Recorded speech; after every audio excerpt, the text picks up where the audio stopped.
Vielleicht komme ich hier durch.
Ich schwöre bei Gott, Abby, wenn die Infizierten dich getötet haben.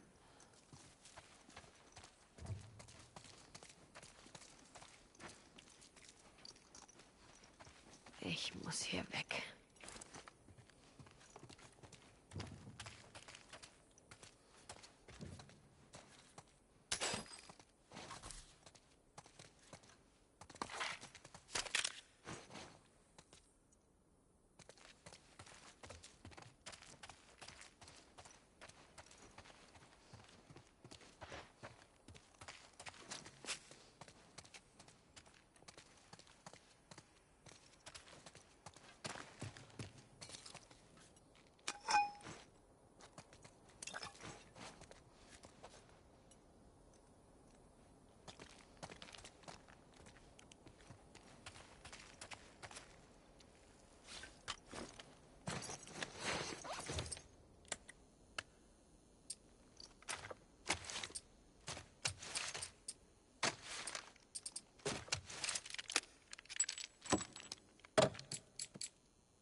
Wo bin ich?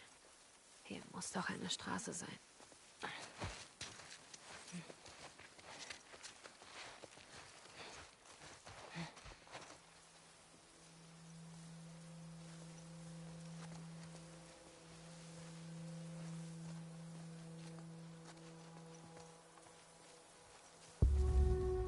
Okay.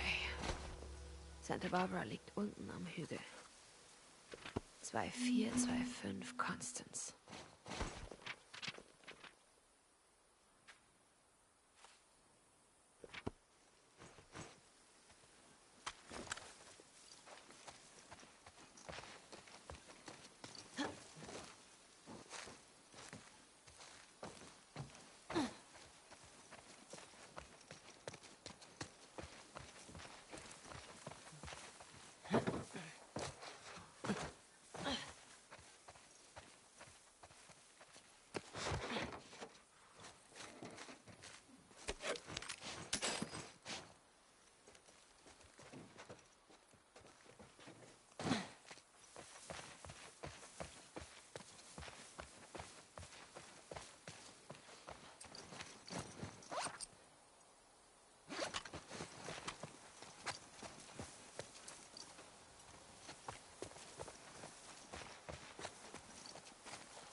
Okay.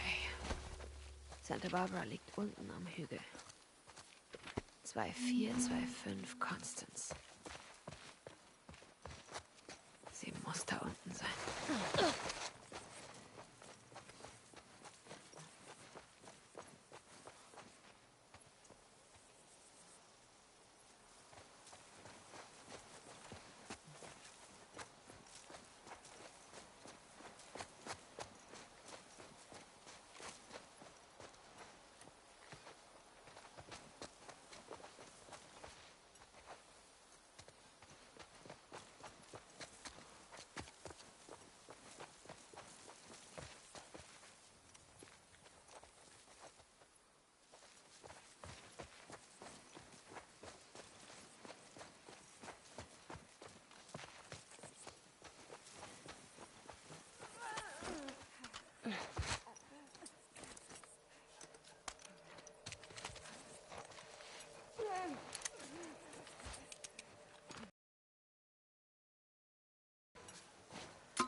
Fuck!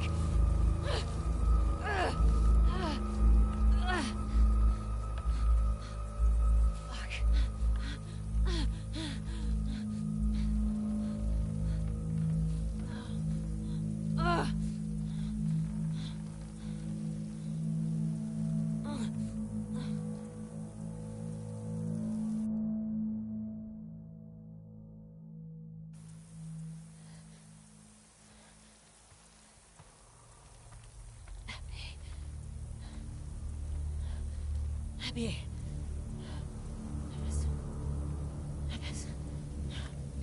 Siehst du, wir haben was. Die sieht aber echt übel aus.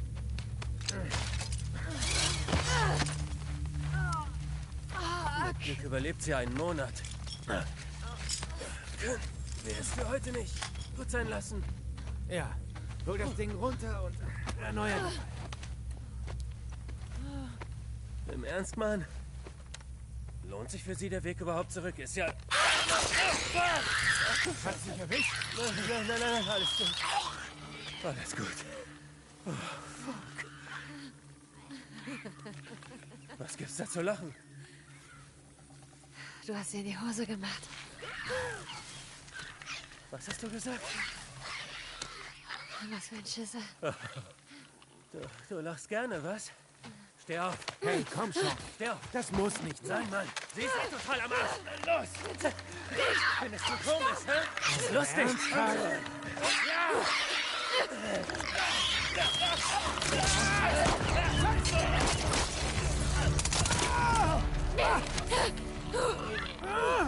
Verdammte Scheiß! Fuck! Scheiße! Du sagtest Abby. Du suchst dann Abby, oder? Wir haben vor ein paar Monaten eine geschnappt. Als ob. Sie ist groß. Blond. Hat Arme wie ich. Sie hatte einen dürren Jungen dabei. Mit Narben am Mund. Ja, das ist sie.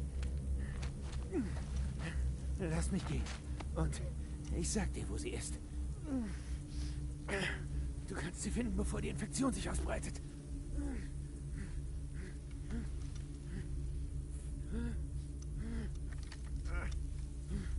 Rede.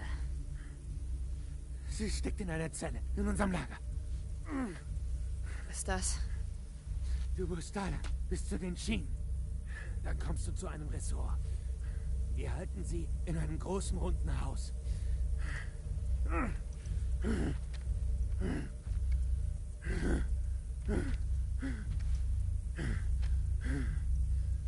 Ich schwör's.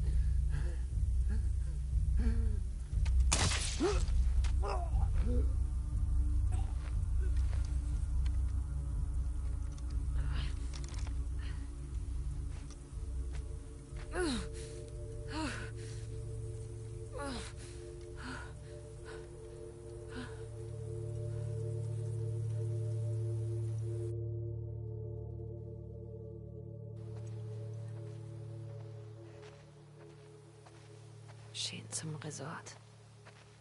Ein großes, rundes Haus. Schienen zum Resort. Großes, rundes Haus.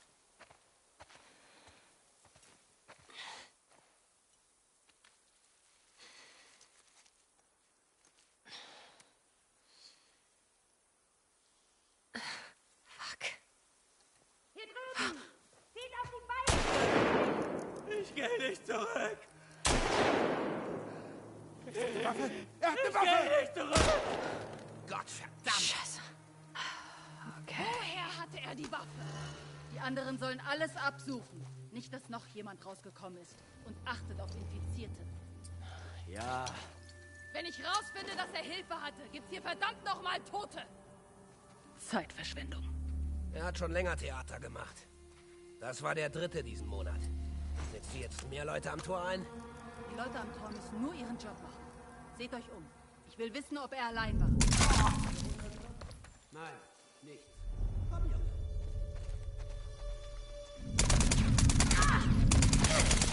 Bis dann.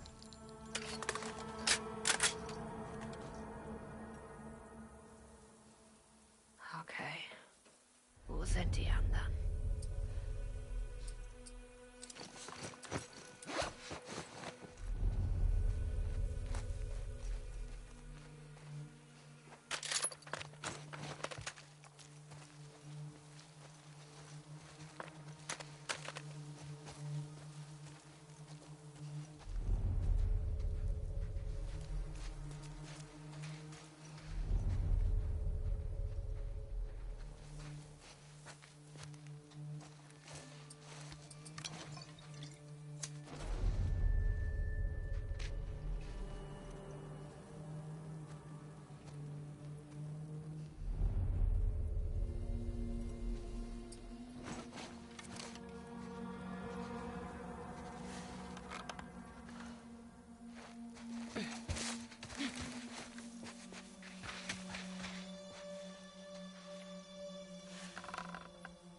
Hier ist nichts. Na los.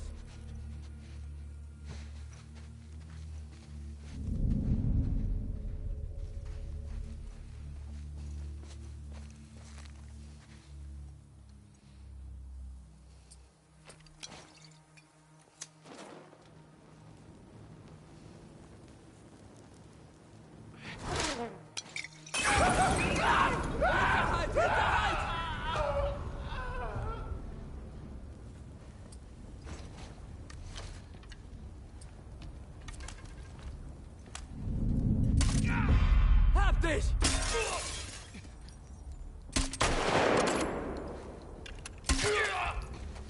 Bitte. Bitte. Ganz ruhig. Bleib ganz ruhig. Bitte. Oh Gott, bitte. Kein Wort. Okay. Okay, hey. Du musst das doch nicht tun. Okay.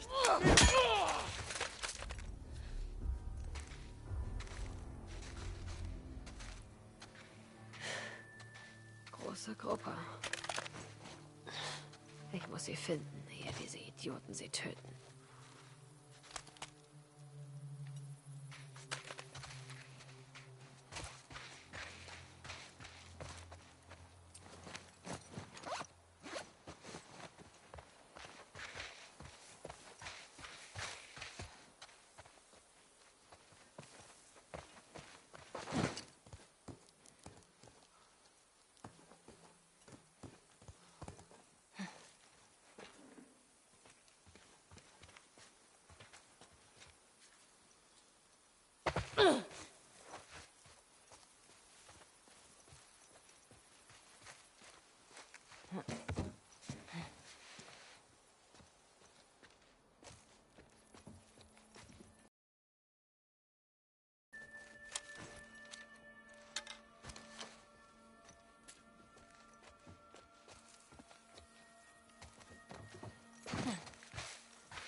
Weiter so!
Mehr? Oh, fuck. Meine Seite. Wo ist der Weg?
Okay.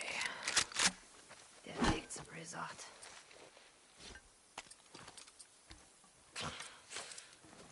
Ich sterbe heute nicht. Ich bin zu nah dran.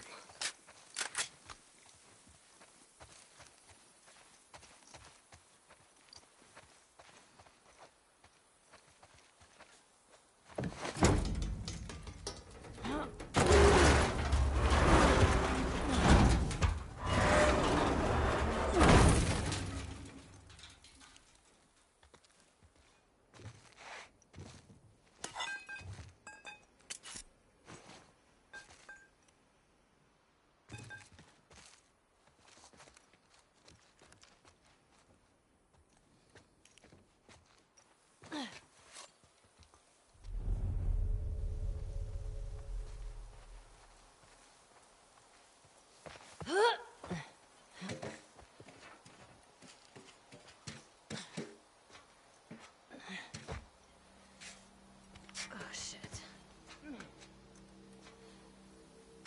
Weg hier! Oh Gott.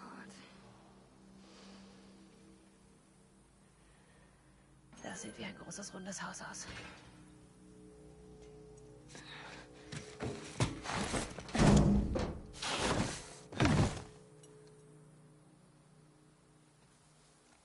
Wie komme ich da rein?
Hallo.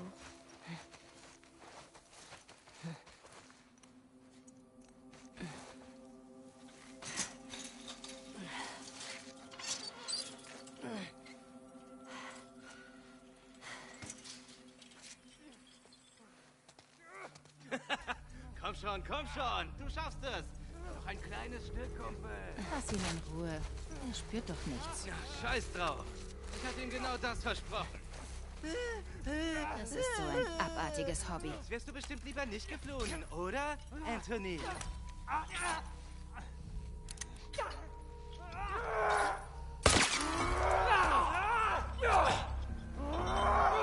Infizierte!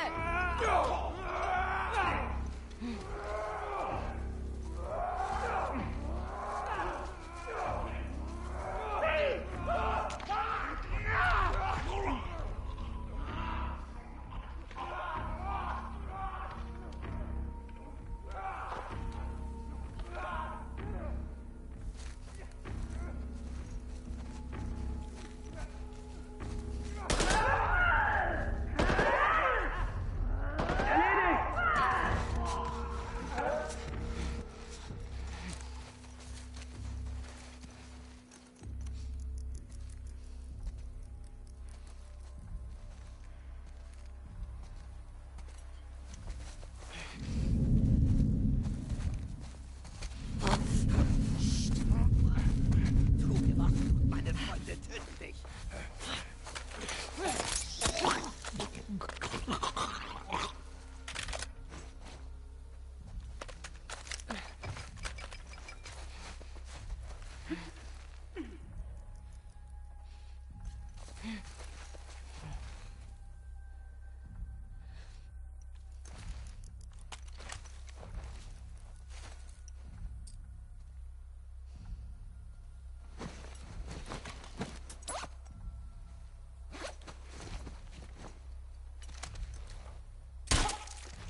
Alter.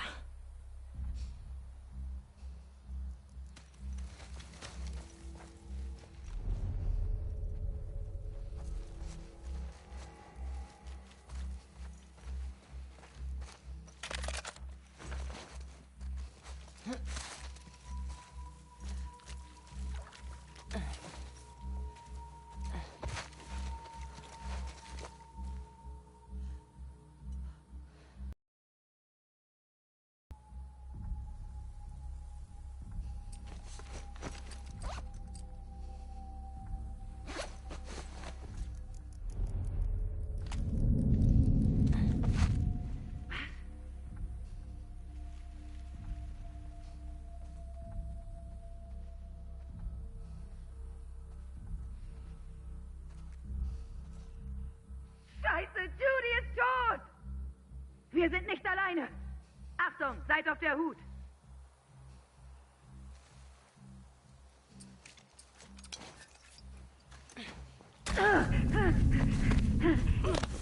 Nicht. Okay, im Blick der Ruhe.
Was das?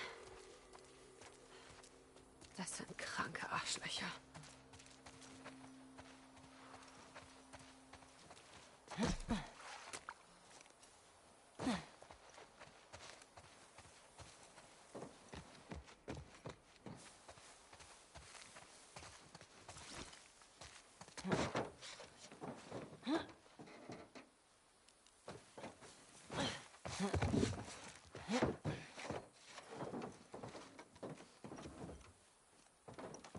Huh!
Okay.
Großes rundes Haus. Da ist es.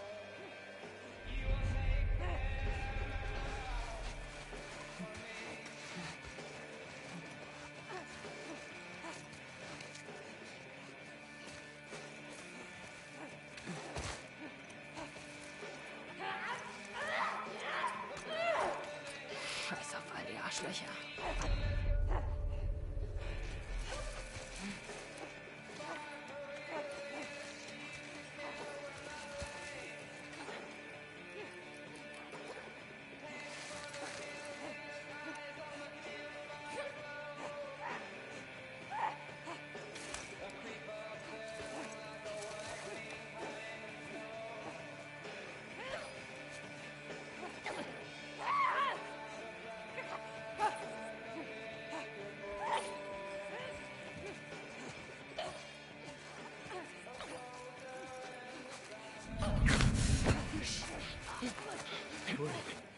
Ganz ruhig.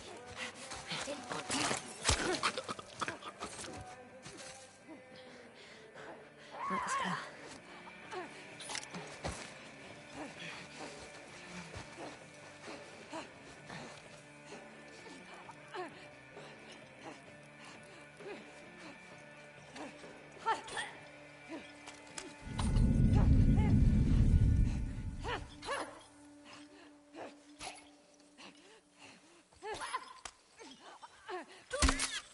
Okay, was war das? Schau mal nach. Da bewegt sich was. Ich seh mal nach.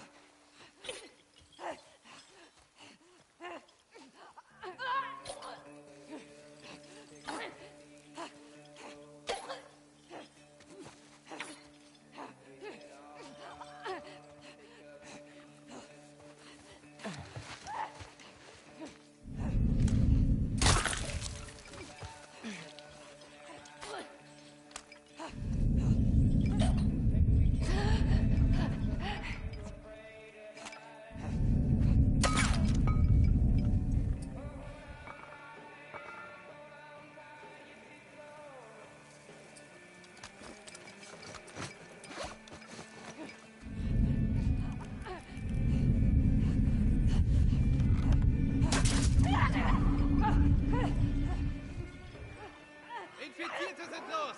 Scheiße!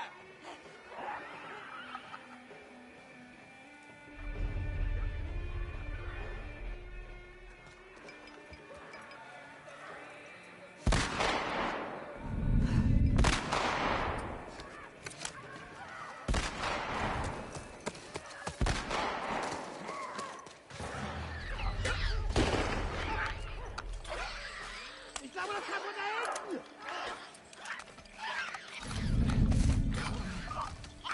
Aufgepasst, Infizierte!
Infizierte sind los! Scheiße!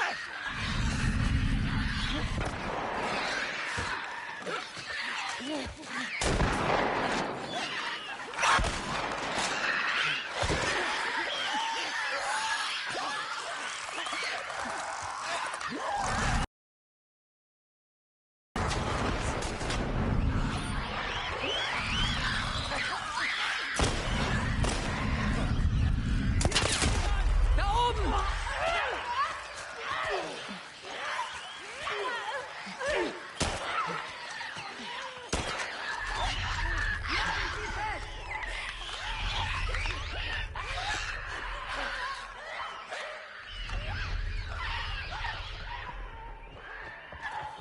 Bewegung!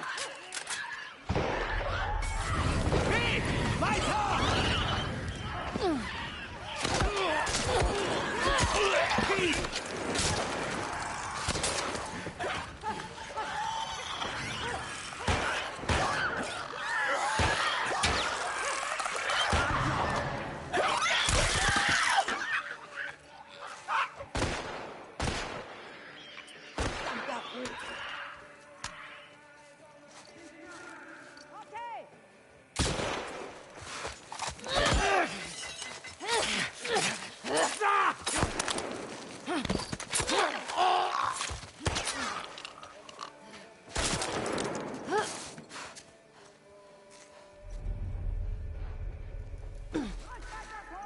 Ja, siehst in die Richtung. Genau so. Okay, okay.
Okay.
Hier drüben! Die Strafe schon!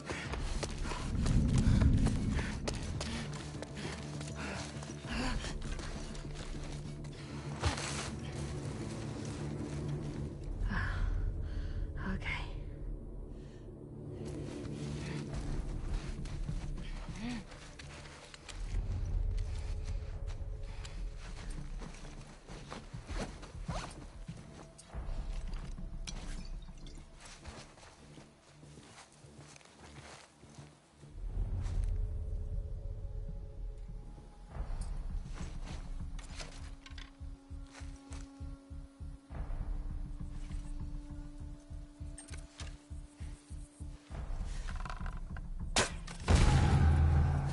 Wir werden angegriffen!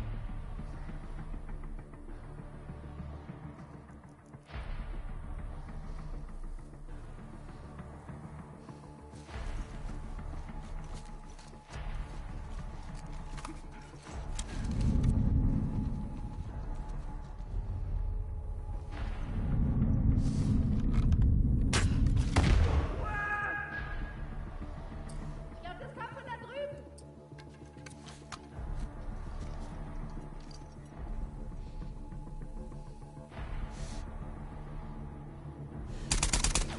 Ist sie das? Geh mal nachsehen.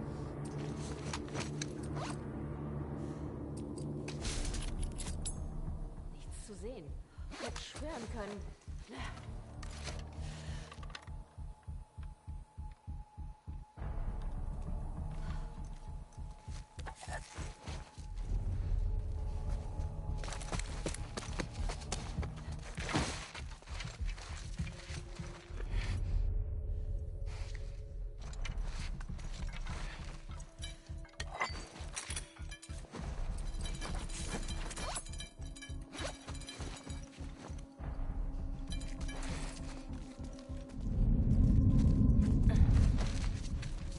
Seht ihr sie? Niemand dort!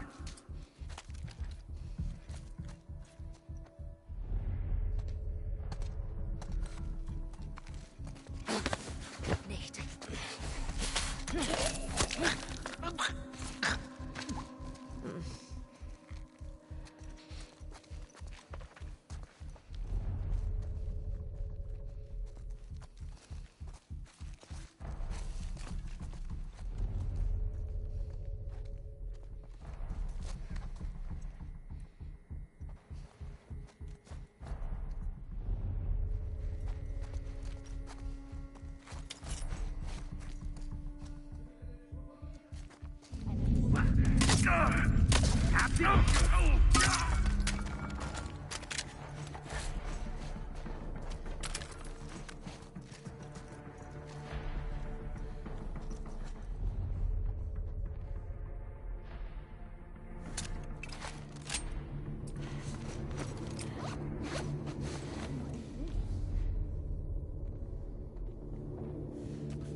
einen Angriff.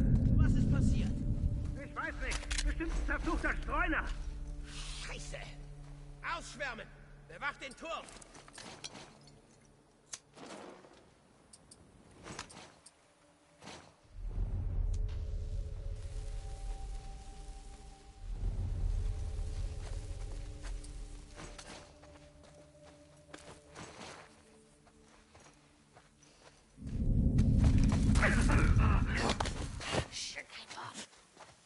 Okay, ganz ruhig.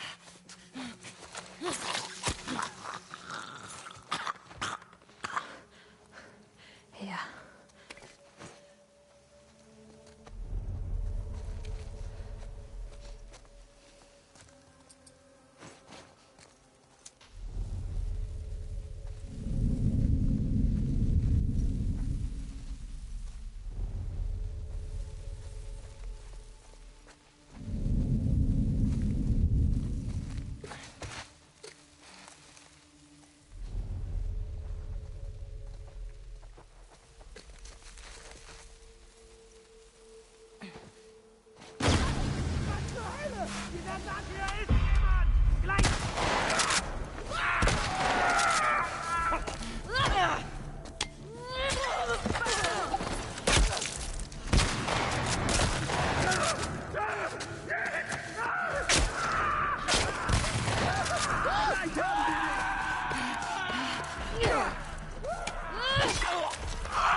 Pete! Rückt auf!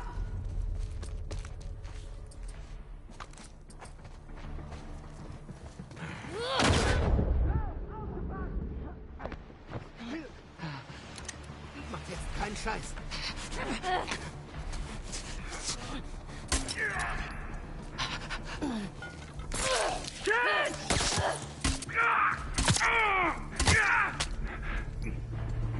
Wenn du mich töten willst, dann mach doch... Endlich Ruhe.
Verdammt! Schlampe!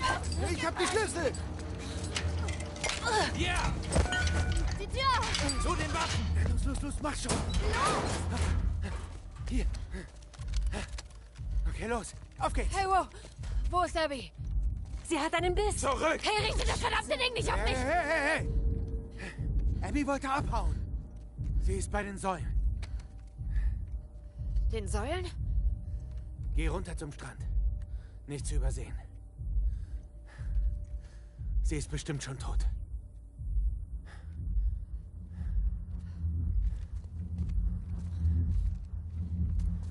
Na los!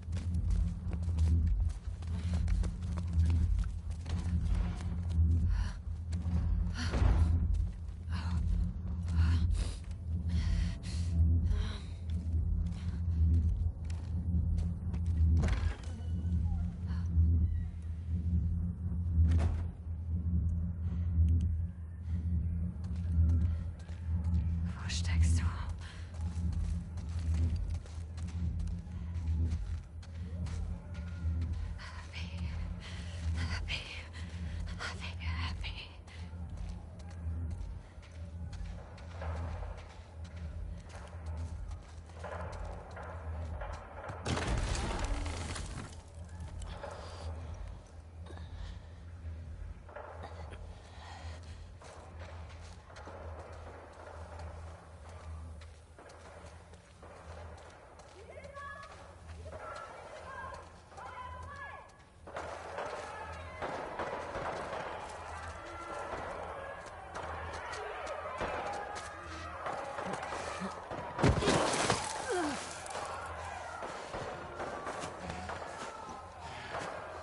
Scheiße.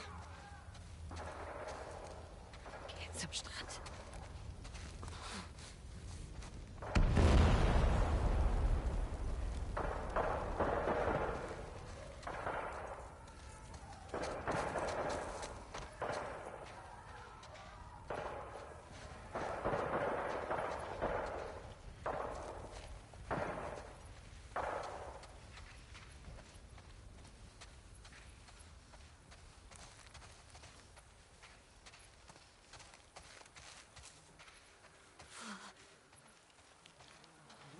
Ach du.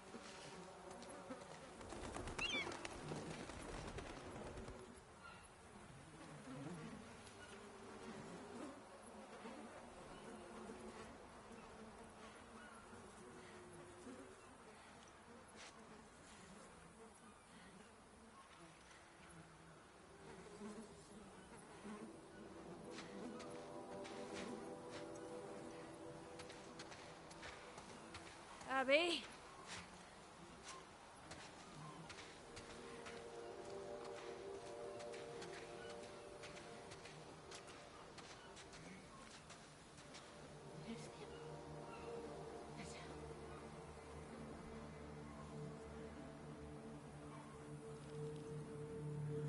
Du bist es.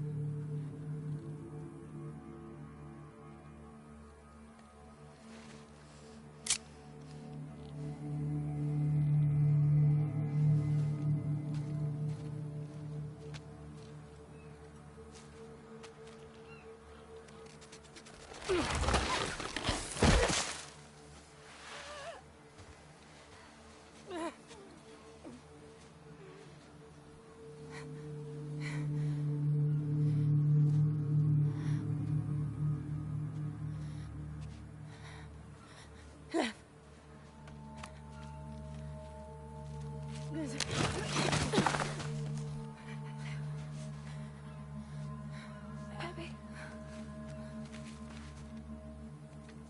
Ich helfe dir. Ich helfe dir.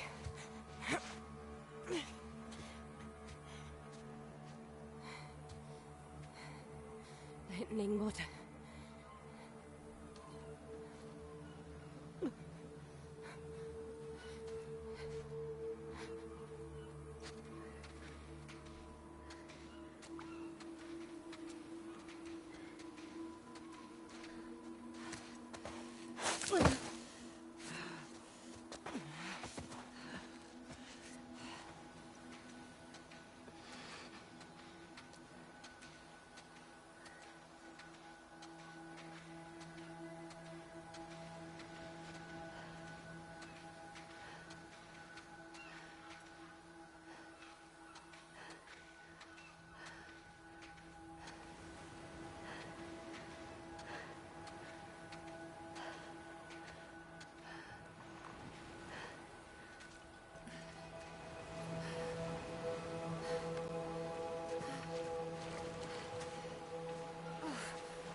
Ich kann dich nicht gehen lassen.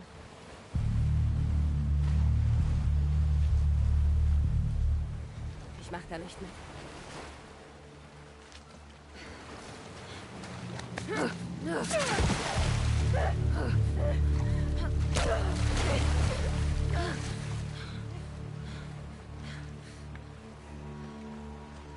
Nein.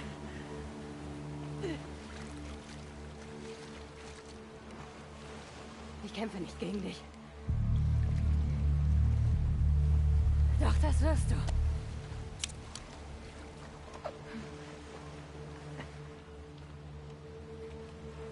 Halt ihn heraus. Du hast sie mit reingezogen.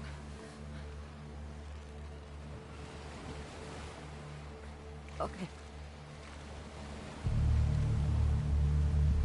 Okay.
okay. Nimm ihn einfach.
Was trinkst du da? Kaffee? Woher hast du den? Von den Leuten, die hier letzte Woche vorbeikamen. Oh. Es ist mir etwas peinlich, was ich ihnen dafür geben musste, aber... ist nicht schlecht.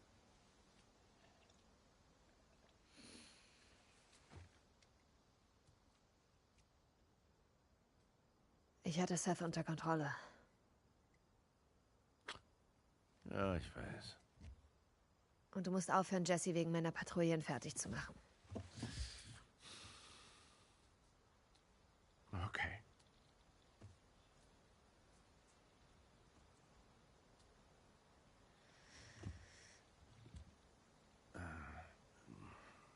Dina.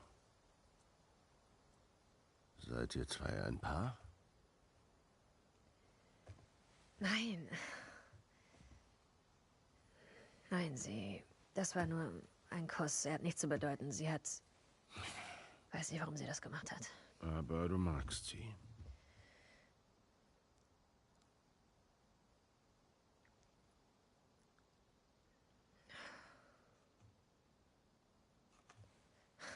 Ich bin so dumm.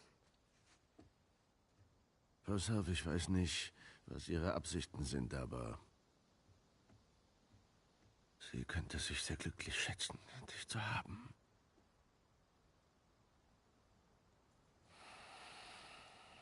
Du bist so ein Arschloch. Ich versuche gar nicht. Ich hätte in diesem Krankenhaus sterben sollen. Mein Leben hätte einen scheiß Sinn gehabt. Aber das hast du mir genommen.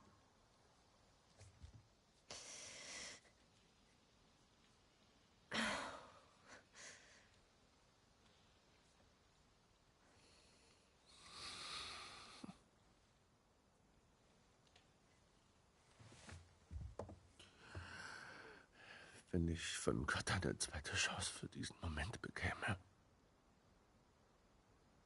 würde ich es wieder genauso tun.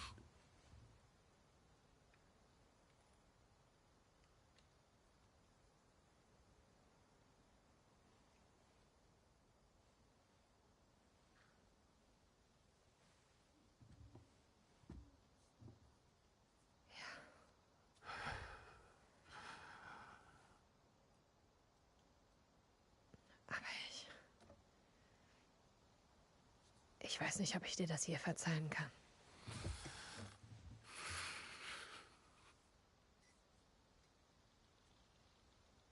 Aber ich würde es gern versuchen.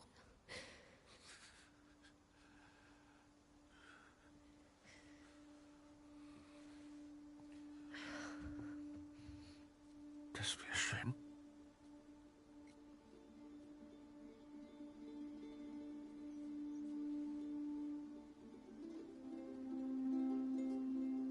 Okay.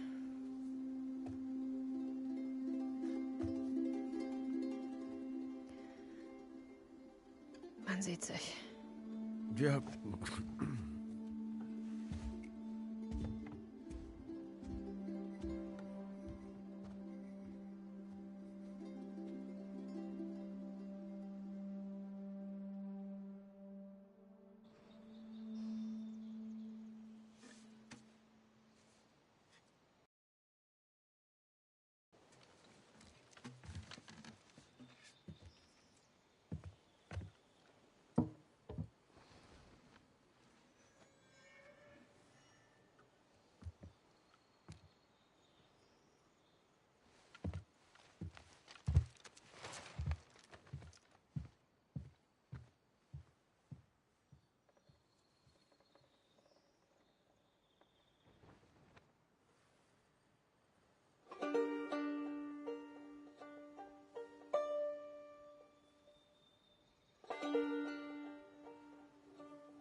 Okay.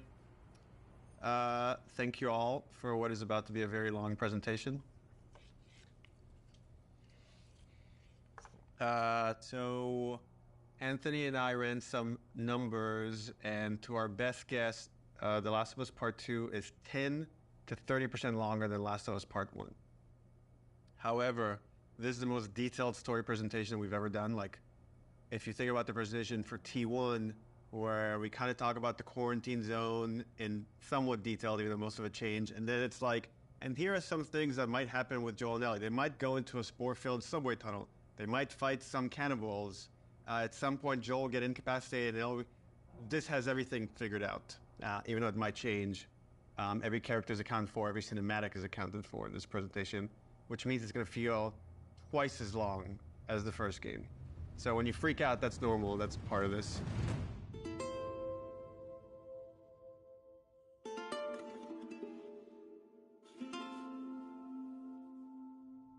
Oh, this is about an hour and a half to 2 hours, so hopefully you got your pee break. Okay. So we open on 15-year-old Ellie. This is a few weeks after the events of the...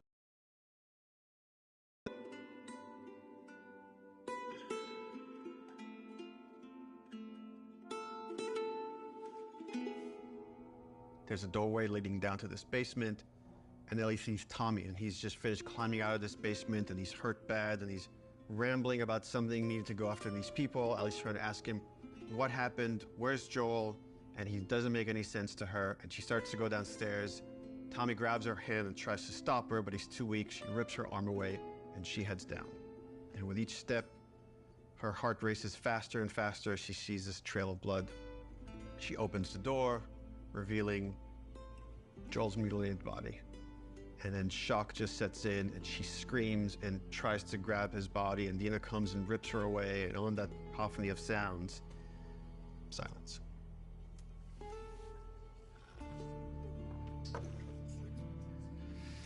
Oh, we're just getting started.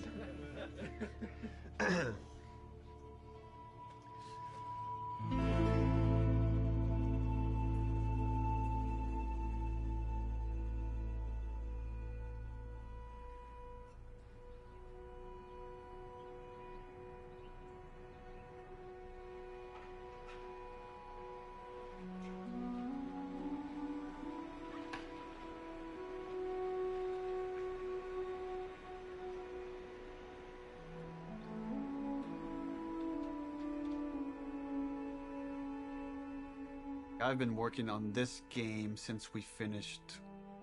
Well, really, we've been thinking about it since we finished The Last of Us. So many people were like, Last of Us 1 is so perfect.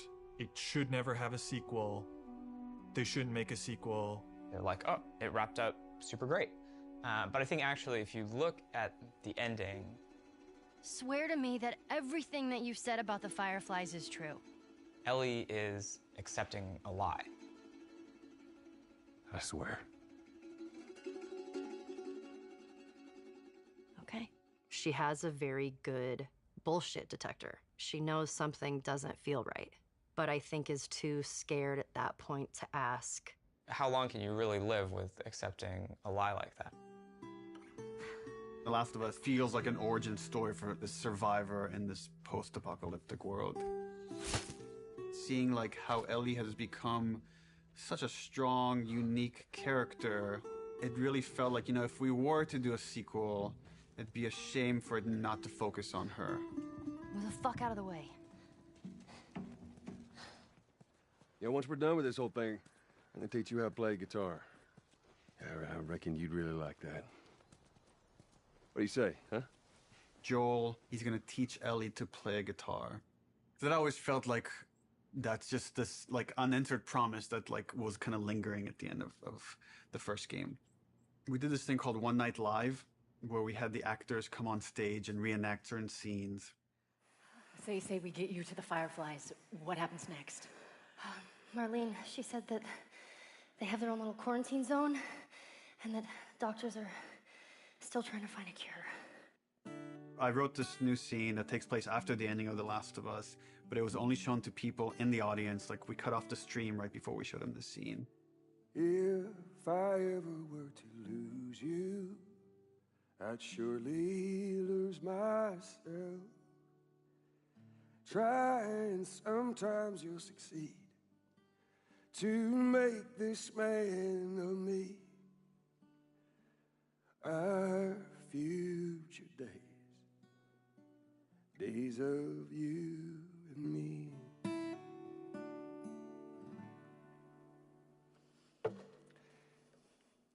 She's yours.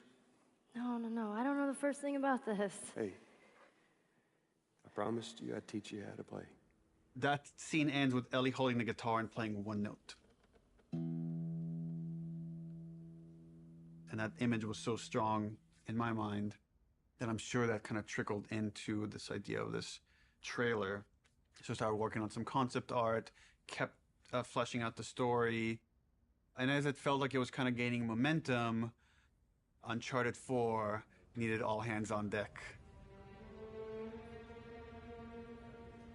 Naughty Dog had always made one game, and as soon as it finishes one game, it works on another. When I started on Uncharted 3, we were starting to experiment then with trying to do 2 teams.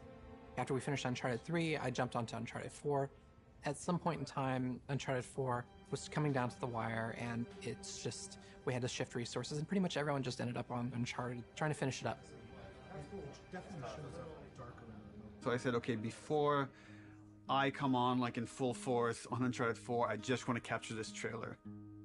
I walk through the valley of the shadow of death, and I fear no evil, because I'm blind to it all. Said I walk beside the still waters, and they restore my soul, but I can't walk on the path of the right, 'cause I'm wrong. During the entire production of Uncharted 4, that's all I could think about. I had a lot of investment in Uncharted 4, but the day we were done with Uncharted 4, went right back to that trailer to wrap it up. Anything for this shot that's still happening? Not in animation.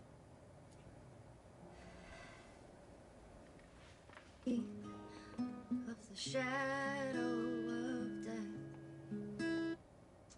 This one feels kind of strong to me. Drawing a lot of attention. Can we tone that down? Yep. Actually, my biggest fear with this announcement is that it leaks early. More than anything, I have nightmares about this trailer leaking early before we get to PSX.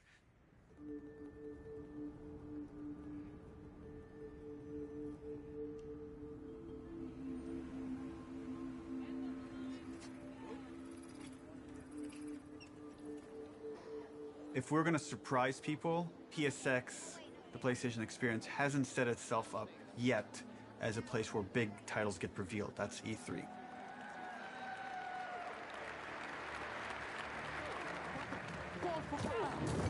No!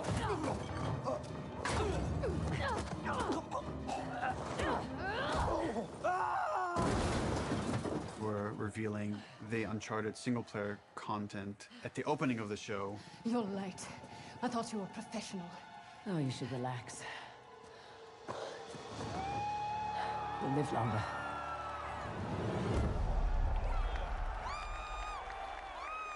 No one's going to expect a second Naughty Dog title to be revealed in the same press conference. Please welcome to the stage, Sean Layden. There's one more special unveil we have for you tonight. Please enjoy it. When we first revealed The Last of Us, the Naughty Dog logo came up and the crowd erupted, and it was such a high that that's almost been like chasing the dragon, like wanting to recapture that feeling. Oh my God. Why does this look like The Last of Us, dude?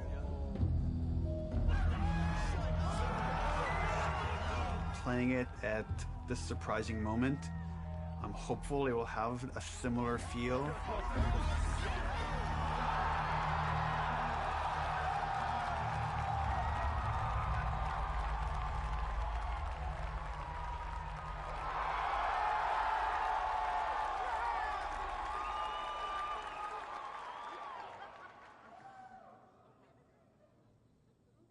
doing, kiddo? People outside the studio have such an attachment to the first game, and I've definitely seen fears about not wanting to make a sequel because somehow if it's bad, it will tarnish your feeling about the first game. I'm gonna find. And I'm gonna kill. Every last one of them. We're doubling down on those fears and not calling it The Last of Us some subtitle. It's The Last of Us Part 2 to say it's all one story.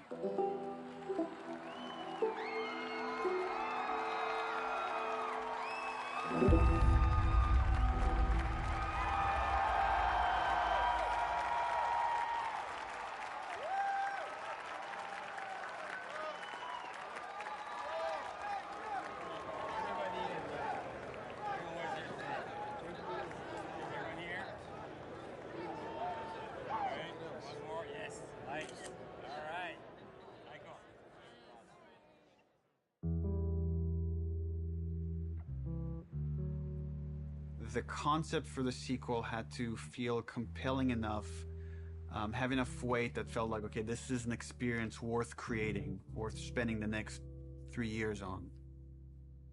I became really intrigued with the idea of the cycle of violence and how, like, certain events would trigger acts of violence that then would beget more acts of violence. It's almost never satisfying. It never brings the person you love back. And despite you thinking it's going to bring some closure, it doesn't. We just need more empathy. Wouldn't it be awesome if we could create an experience that lets you safely explore those feelings? With that theme, all of a sudden everything fell into place and this outline emerged. The whole catalyst for what starts the second game is Joel killing the doctor.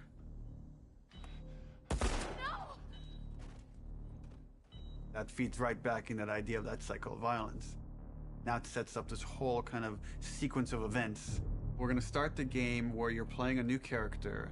That sequence ends with this character killing Joel. And we really have to paint her as this monster. Then when you play the next chunk of the game and you're Ellie and you're going to pursue justice, quote unquote, and you're going to go kill this entire crew, we're going to go back in time and show you that same sequence of events, this character that you saw as a monster, to now get you to see things from her perspective. And how this crew is a bunch of people trying to survive in this world. And they had their reasons for pursuing and finding Joel and killing him. And the story was becoming very epic and ambitious. And I had a few parts that I was kind of stuck on. And I felt like to kind of shake things up, I wanted to bring in another writer. I thought it was a very thoughtful story about violence and obsession. He had Abby, sort of like this girl who was the daughter of the doctor. And that Ellie would go on this vengeance quest.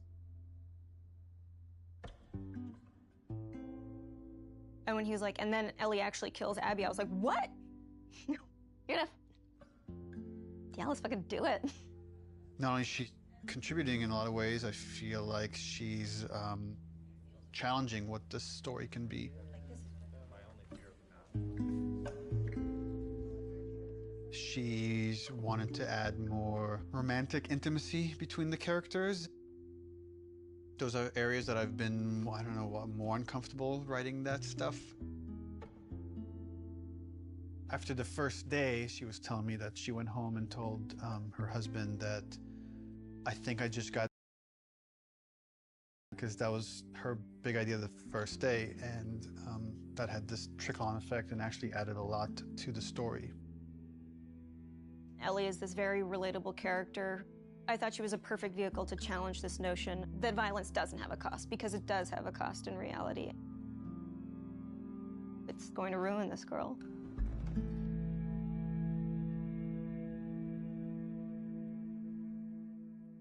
You know, people love Joel and Ellie, and we are about to kill one and make the other one a villain. I was very nervous telling Troy we're going to kill off Joel. In the first game, he was advocating that Joel should die. When I read the ending to part 1, I was like, you're gonna piss a lot of people off. Let me go. Marlene is the closest thing to a parent that Ellie has had outside of Joel. You just come after her. A lot of people got hurt, and Marlene would be one of those people. Joel has crossed these moral lines, and therefore he deserves to die, and he thought it might be a more dramatic ending. And I was like, no, you're crazy. Like, but then in the second game, that's why I was like, oh, he would take it pretty easily. He goes, so Joel dies, and he's like, and so this happens, and then and I literally had to stop. I was like, can you give me just a second? Because it literally was as if someone was telling me about how my friend had just died. I think he kind of took it hard. It was like the character meant so much to him.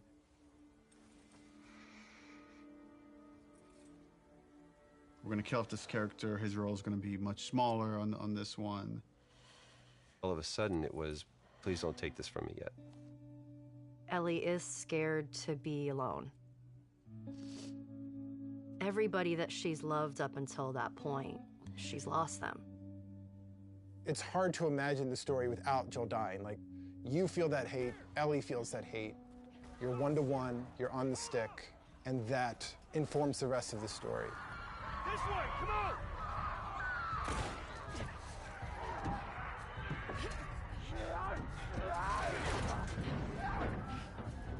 You okay? Yeah. We get you through interactivity to really connect and empathize with this character.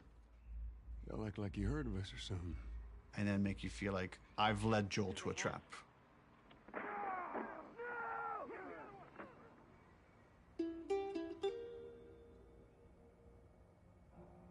When we started out making Last of Us Part 2, Neil actually wanted to be very ambitious about changing the game almost entirely.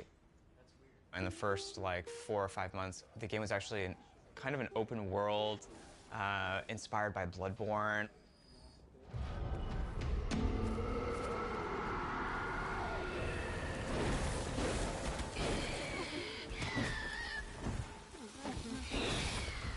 And it was purely melee focused, it was all hand-to-hand combat.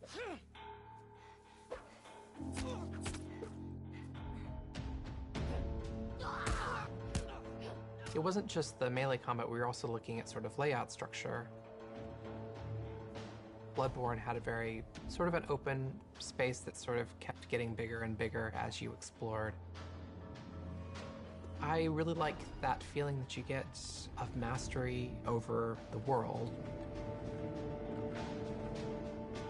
It starts to become kind of almost a character in the game itself. And so that was also something we were looking at. We started out making it as different as humanly possible from the first game as we could, and then kind of dialing it back. The open world thing didn't work with the story that we were trying to tell and stuff. So in pre-production, we spent a lot of time just doing setups. I've got your back. Self-contained sort of units that tried to expound on a single sort of idea. Trying to start out with sort of simple shapes and building up to more complex shapes. And starting out with 1 or 2 mechanics and building up to those mechanics. Hey! Even our experiments, we try to add as much context as we can. We establish a goal that you're going to be going for. We establish beats so that there's an emotional journey, the stakes are raised. Figuring out some traversal stuff, a lot of climbing and balance beams and seeing how far we can sort of push in that direction without it getting over the top like Uncharted. More sort of verticality,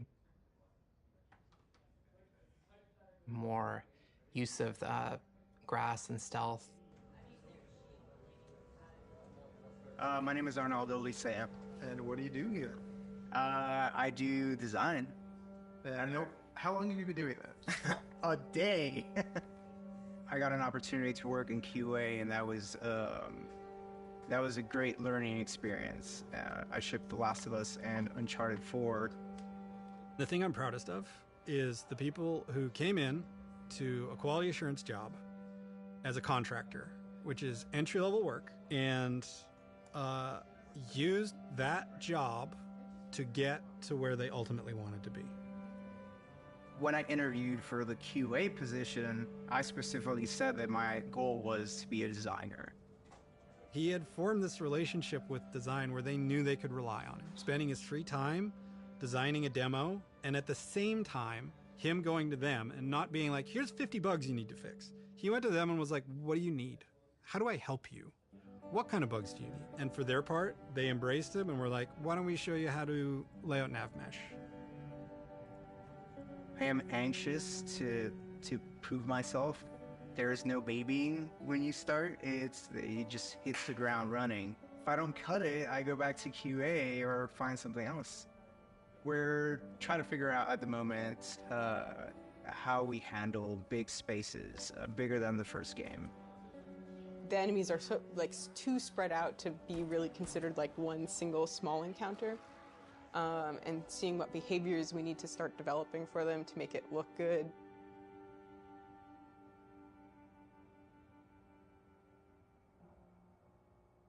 The opening of Seattle, that whole section was pretty slow and quite linear in the level design. Let's assume that there's guys in this building, someone's starting to shoot at me from the second floor. So, okay, if I'm on the horse and I'm getting shot at, I can't take cover with the horse, so probably first thing I'm going to do is jump off. And that's slow and clumsy, and maybe we can make that faster. It's like, but once I jump off, I'm going to want to take cover behind something. It's like, okay, I'm taking cover. Now what the fuck do I do with this horse? I assume the enemies are going to shoot at it. If they don't, that's kind of weird. Does Dina ride off with the horse to help it stay safe? Well, that sucks because I'm trying to build a relationship with Dina, and if my partner leaves me, that makes me like her less. I'm like, okay, so Dina has to get off the horse and take cover with me and help me engage with the enemies. Okay, but the horse is still there, so what happens with this horse? Does it ride off on its own in order to like protect itself and then come back after? Oh, that feels too intelligent for a horse. That seems a little funny. As soon as there's range combat, the horse kind of makes it fall apart. What if we did this whole sequence on foot? How do I approach this building? Imagine this is more dense with cars and ferns and interesting ways for me to close this distance. Maybe when I get close enough, 2 militia guys come out. I have this little firefight with this front before I could rush forward and go into this building, climb up, and take out the sharpshooter that was harassing me. Really simple, small fight. Now there's tension. Guys can come from anywhere, like from this rooftop, from these windows. And that really inspired us to take some pretty drastic changes as far as the flow, inserting more combat, opening up the layout to give the player more options as far as they explore the city. You can imagine this as being kind of the hub with it poking into streets, and I could go into the streets and explore and find those locations, what we're kind of calling dungeons. So that's the plan.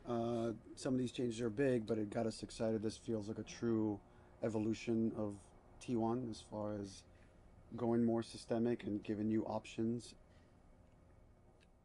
If there's concern, it's about scale, it's about scope, it's about can we actually build this thing? The scope is always bigger than the last game. It always has been. It always will be, probably. But this scope on this game is something pretty extraordinary. Everyone seems to agree that the thing we're building is going to be cool. Once it's done, it's just that it's such a big game. Our games have become more and more ambitious, and the studio has gotten a lot bigger. When I started here, we were 40 people. Now we're over 300. You can't handle that many people with a flat hierarchy. As we grew, we've had to introduce new titles just to control management, control communication, make sure things don't fall through the cracks. We have no producers at Naughty Dog. There's so many talented people here that you can rely on and lean on. It makes the game better. And that's really kind of the secret sauce of Naughty Dog, is how collaborative it is. You find the right people who really want to do the best they can possibly do, and then you kind of give them the resources to try. you're getting what you asked for as a creative person, right? You're kind of getting the freedom to go as far as you can go, but sometimes I think we need to be safe from ourselves a little bit. With The Last of Us 2, there's a real sense of opportunity. This is going to be a much cleaner production than we've done in the past. We're going to get it right this time. This is the first project that has had the proper pre-production period where we have locked down, for the most part, the story beginning, middle, and end before we started production. That hasn't happened. I don't know if that has ever happened, now that I think about it. It's a very, very messy process, which is, again, why it's a lot of times really difficult to schedule. I think right now we are planning on springtime of 2018. So when springtime of 2018 comes around, The Last of Us 2 isn't in stores, you can look back at this and say, well, I guess their plan wasn't exactly set in stone.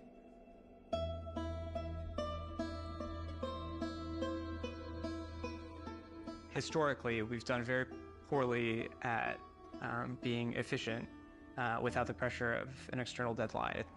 Every time we have some showing of our games, if it's going to be seen publicly, it's got to be one of the best looking playing things in the industry. For example, the first trailer was coming online, and that forced us to define the look of our game, define the location of where the game takes place, define Ellie's look and her age and her hair and her outfit. We're forced to make those choices. We can't just keep iterating because there's a deadline. We want to try and schedule the game using these milestones as soon as possible. Which means we got to keep the marketing rolling, which means next E3, 6 months away, we need to look at a gameplay demo. E3, it's always been the biggest and most extravagant showing of the game industry. There's something special about the energy of E3. We need to figure out what the gameplay is, because right now it's just we've got a bunch of like cool prototypes and stuff like that, so it's scary, but we work well under pressure. We were hoping to be really aggressive and show at E3 2017 just to really kick the project into gear as fast as humanly possible. We want to break it up into a roughly 2-minute cinematic, a flashback sequence that will set kind of emotional context for what will then go into a 5-minute gameplay sequence. We want to do this festival within Jackson. Like there'll be like a live band, and we're just seeing people lively having fun. And for the crowd, are you thinking 30 plus people? Frank says we could do a 30 variation. I think we can make that work with 30. Yeah. Dina pulls Ellie onto the dance floor. Ellie's dancing with her, is making all these guys jealous, and then Dina says, "You want to make them really jealous?" And she leans over and kisses her. And on that, we do a hard cut to Ellie in the middle of the woods. So the idea is we water, ankle-deep water rushing underneath her. What about rain? Are we still doing rain? I haven't discussed it with the other guys, but that demo that we show externally for the very first time is setting the bar for the rest of development. But the problem is we're also working on Uncharted 4 Lost Legacy. So E3 is June 13th, which means probably we want to be done, like 2 weeks before that, which is 4.5 months from now. With Lost Legacy shipping at around the same time of E3, there are shared resources between the two projects. Especially sound and particle effects, so they were all on Uncharted. When it comes to the polish phase, both we're polishing this and that at the same time, SPDLC at the same time. I don't know if there's any specific item that needs to be worked on, but I think there's going to be programmer time doing both those things. And there are going to be times when it's like this needs polishing in E3 and this needs polishing in SPDLC, and like we're going to have to compromise at times maybe. We kind of just didn't have it at the forefront of our minds that, yeah, they're frickin' shipping a video game. It's literally the hardest part of making the game is shipping it. And we were trying to ship a demo, the second hardest thing you can do, at the same time, and sharing a lot of their resources. So one thing would be helpful is to find out what are the items that you feel like you're most worried about. Like let's say rain. We could do this thing without rain. So if that helps you a ton, we can make the decision now to remove rain. It would definitely help. How about wet hair? Well, if she's going to swimming, then can't really get around that, right? How about no swimming? Puts on a cap. I got like a really clear energy of the meeting, which was how do we shrink it? It was such an impossible task.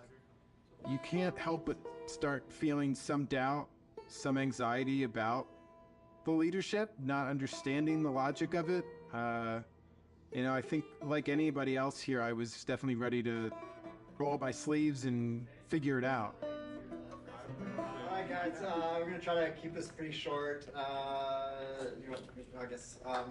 So after yesterday's meeting, there were a lot of side conversations, and there was sort of a sentiment about how much work there was to get not only this demo done to ship the Lost Legacy, and it matched up with feelings that we were having. So we started discussing the responsibility of actually attempting this, and started to feel that it was a little bit irresponsible. That if we were to try to meet both these deadlines, we could probably do it, but we would end up doing a lesser job on both projects, both deadlines, than we would if we were doing them individually. And feels like they're both important enough to give them the due attention.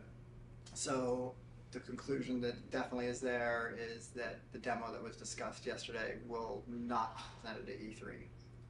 Yeah. Does it mean that our main point should be just focusing on more shipping before? The Lost Legacy? Yeah. Yeah, definitely. But I mean, we should still try to.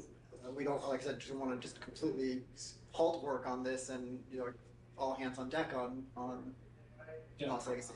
The idea is still to finish the demo, just to give us a buffer, so that these two deadlines aren't overlapping. Okay. It's just now we have more time to work on this demo properly without the pressure. Once that meeting happened, it was just like, right, of course. I'm not in the Twilight Zone.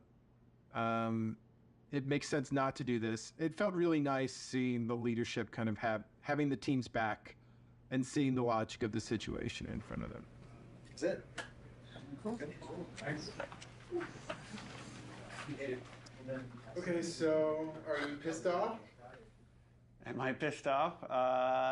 No. What am I?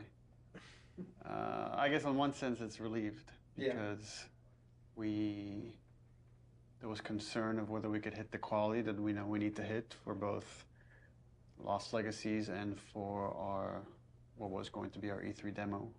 And then on the other hand, it's kind of disappointed, because I was excited to get this demo done and get it out there and get the reaction, but now it's going to have to happen at some other point. What we've decided to do is deliver the demo at around the same time, but that's going to be purely internal, and the demo won't be 100% shippable. Gameplay and design and animation are going to be locked in June. Then we back off, we finish Lost Legacy, and then resources free up to finish the particle effects, the lighting, and the sound. And then we ship just the glossiest, best looking demo you've ever seen. We burn that to a disc at the beginning of January, and then we don't touch it again, and nobody sees it until E3. It's going to be really interesting to see if we can really, really commit to being done, 5 months, 6 months in advance of E3, and not be tempted to say it could be a little better, let's go back. And we really just need to have the discipline not to do that. But that then left us as okay, what's our next marketing beat? What are we going to show next from this game? So now we have a new plan where we're going to release a cinematic around PSX time. I think we're going to do it at the Paris Game Show. This seemed like a pretty intriguing scene to introduce Abby. That whole scene is going to be our next marketing beat. And then we're not going to say much about it, about how this fits into the game, where it fits into the game.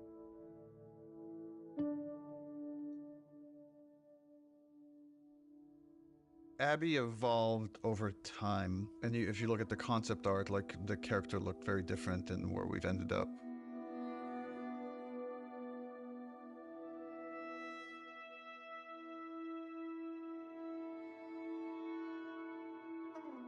I don't remember at what point we decided to go with someone really kind of muscular and broad, but I remember once the idea came up, it felt very fresh. Once we sort of nailed down the body of Abby, we played around with different ideas of how we wanted to accentuate her arms or not. And there's something interesting in Abby feeling a lot like Joel.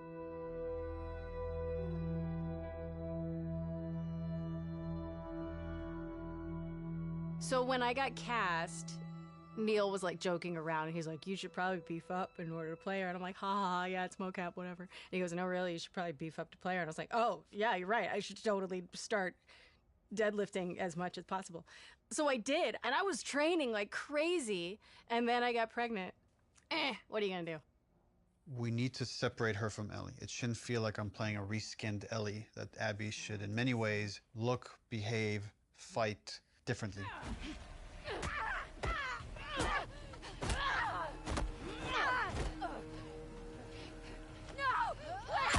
So in gameplay, we've discussed, well, she needs to have different upgrade trees. It means we have to make the investment of capturing a whole different moveset for Abby. We can't just remap Ellie's animation onto Abby. Holy fuck. Abby has a fear of height, and there's stuff we're doing with the camera to make you feel vertigo.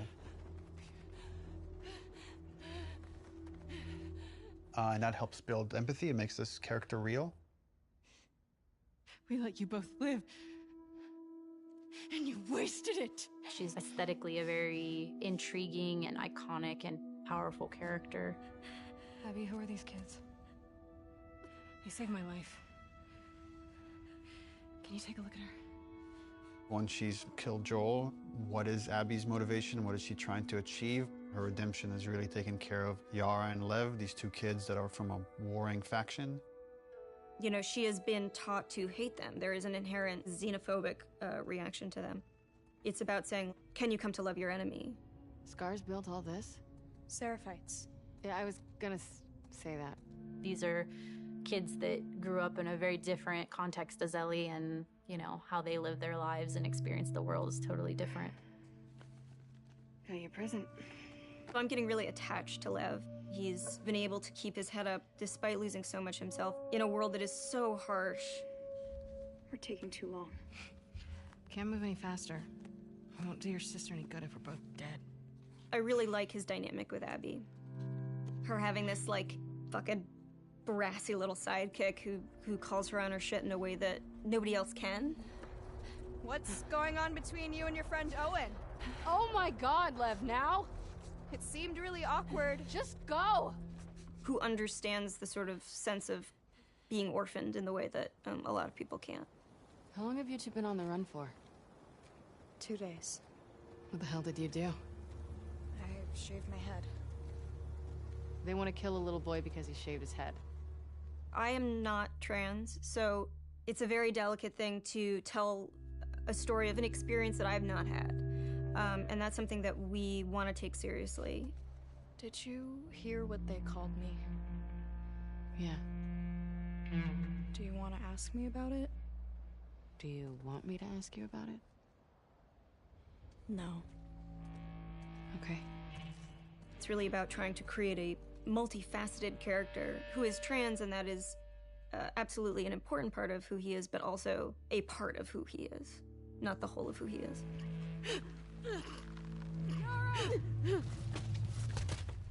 As far as the Paris cutscene, I'm pretty stressed out. We have 13 days, less than 2 weeks to finish this thing, and there are still some big ticket items.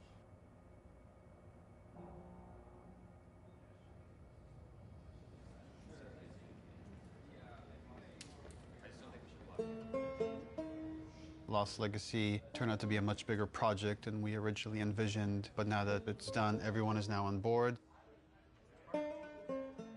We've got the Greenlight demo done. She's putting on quite the show. It's very real. We're in full production now, so I guess that's the short of it, is we're in full production now.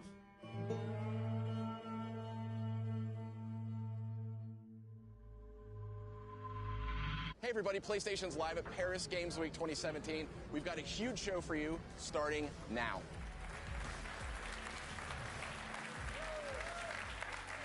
Wow, what a great way to open Paris Games Week.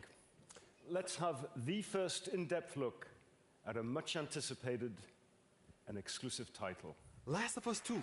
Last of Us 2. Please, please. Please be Last of Us 2.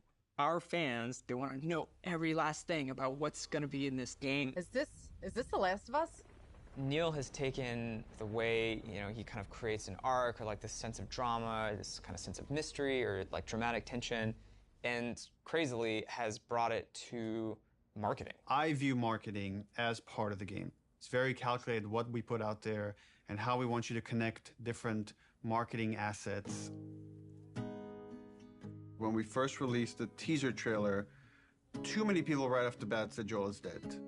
The blown out light really fucked us in a way I don't think any of us saw coming. We actually underestimated our audience a little bit. They're so sophisticated now, so you have to get more sophisticated, like how am I still gonna surprise players and viewers? You start on characters you've never seen before in a world that like could be The Last of Us, could be anything. That creates like a really, really cool sense of tension. At no point are we gonna market that you play as this other character. What is this? Yo, that looks good though. I was so excited about working on it and I couldn't say anything. It was so rough. Oh, is she gonna cut a baby out of her belly? And then Uncharted 4, you find a comic book that shows Ellie's mom pregnant. So people already had theories that Last of Us Part 2 was gonna have Ellie's mom. Oh, if we just kind of black out the letters, she has the same number of letters as Anna, Ellie's mom's name, we'll get people to think this is Ellie's mom. Oh my God. Girl's got a good... That hammer's from the Outbreak poster. So we had that poster with the forearm of a character you've never seen before, with this like kind of wolf's head in the background. What does that mean? Kind of like prompting this mystery. You want people to feel like they've figured everything out and then have the story surprise them. Man, if this is The Last of Us 2, bro,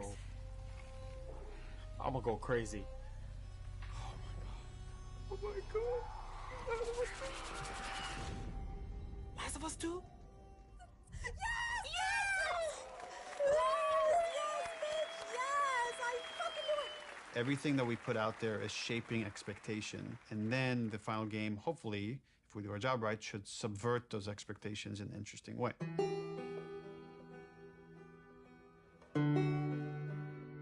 We knew we were pushing boundaries with that cinematic. We are making a violent game. We're not going to shy away from how violent it is. It is part of what we're trying to say. And I thought it was a great discussion initially about what is the appropriate level of violence. When is something so violent that it just turns you off where you just don't want to experience it at all? I like that they were wrestling with those things. I didn't like some of the insinuations about the trailer being misogynistic towards the female characters. I don't think this story ever glorifies violence against women. There's no bias towards women or men. It just so happens that the two protagonists of this story are female, and therefore that's what you're going to see the most of. There has to be fail states in video games, which means a character has to be capable of being hurt. So does that mean that there can be no female protagonists in video games? Because that feels super sexist to me. And frankly, like, women are the victims of violence, and don't we want to see women fucking fight back once in a while?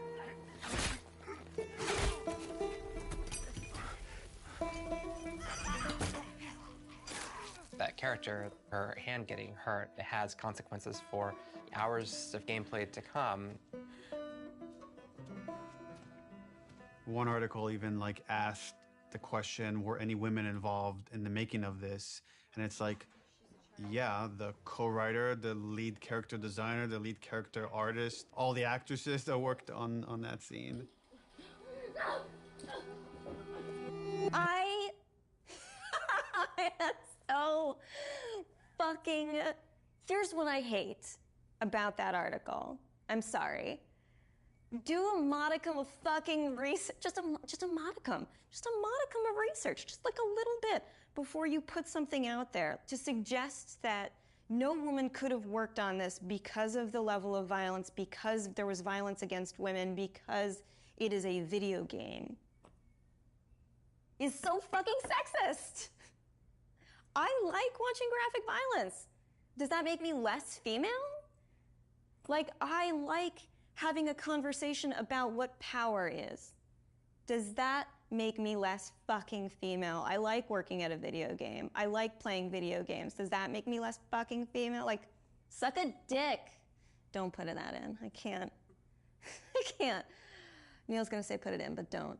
I also don't represent all women, but I represent, like, I can represent this and say, I fucking wrote this.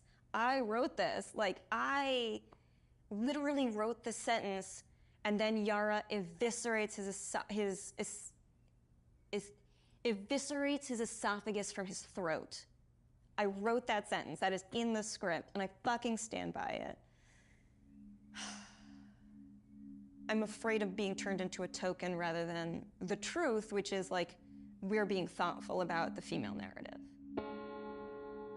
These characters are more than just their vaginas. If you want to have a serious debate about feminism and feminism in video games and female depiction of violence, and you need to not see it as a binary conversation. It is an incredibly nuanced conversation. You cannot make blanket statements, and you cannot make presumptions. Fucking do your homework.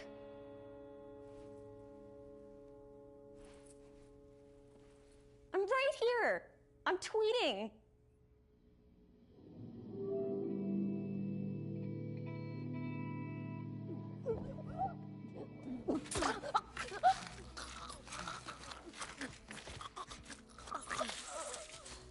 The tone of the violence in the game has always been important to portray as realistically as possible. Our job outside of just drawing up concepts is really pushing our reference pipeline to make sure that the character artists are getting the most realistic examples of whatever they're working on. We can't find certain things, so we make the reference ourselves. Simulating brain on wall. 1, 2, 3. How does that drip fall down? What does canvas look like when it's soaked in blood? Ooh. Splashing blood on them, dripping blood on them. Nice. We put down some wet mud, pooled blood onto it to see how blood would react to a wet dirt surface. So there's like little pieces of grass and like twigs and things that carry through, like there's actually movement. Following the edge. One of the animators got a piece of lamb and we stuck it in Yara's shirt sleeve and hit it with a hammer. Here we go.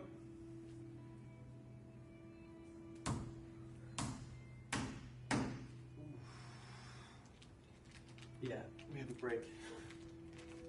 She's gonna need to hold this as straight, because if she does this, it's gonna, you know, just the weight of it's gonna want to make it fold. So I'm trying to keep it as straight as possible. This past week's shoot was specific for the infected eating people's jugulars, and there was a concept that was done with like blood running down the mouth, but it's like, would that happen? Like, let's find out. I got on the ground and pretended to eat away at like a bloody soaked rag that we made.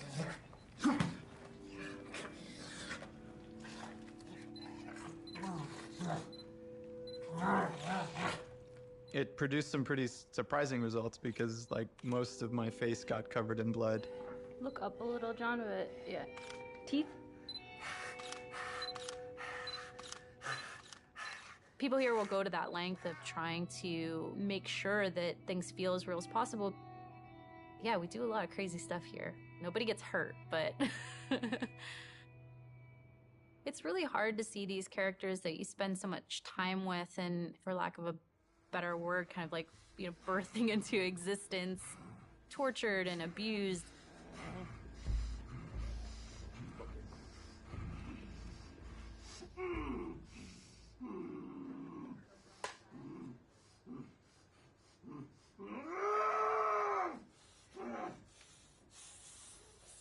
We're shooting the Joel death scene, which is like the catalyst, the opening of the game.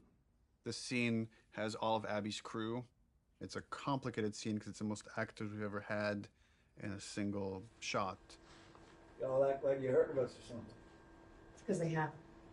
Or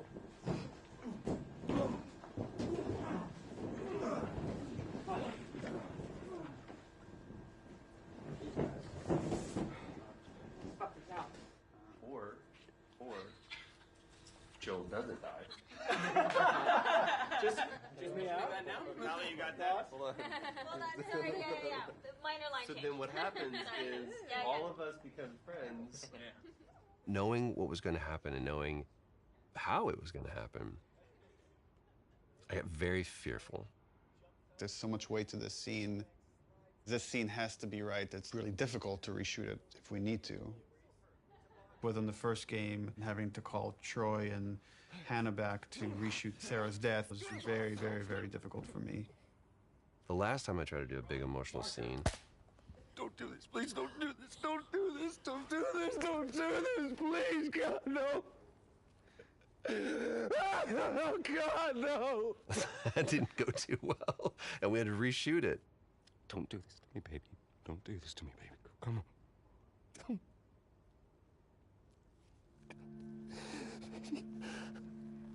How the hell am I going to play this? Like, how are we going to do this? I don't know if I can do this. I don't know if I have the chops. Am I going to put Laura through this? Because I know how hard it's going to be on her. Audio. Camera. Rolling. Take one, Mark. Action.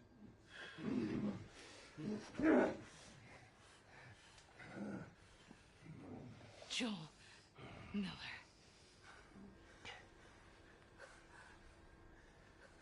Who are you? Guess. Why don't you just get out whatever speech you rehearsed? Get this over with.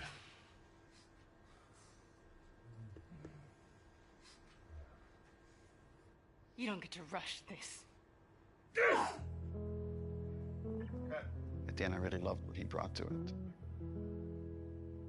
I couldn't wait to get back into Ellie's shoes again because it's where, weirdly, I feel most comfortable in a lot of ways because it feels like a character that feels the most like me that I've ever played, which is a little disturbing. I mean, minus like the murder and the killing. So it's almost like a bit of step forward, like you're about to like lunge and shoot. Sweet. The biggest change that has happened since the initial pitch is Ellie is there when Joel is killed. It used to be she came across the body, and then she had to rely on Tommy's testimony of what happened, and we shifted it, which made it much more dramatic and intense for her, and I think puts more of it on screen and again, allows you better to understand why she needs to pursue these people.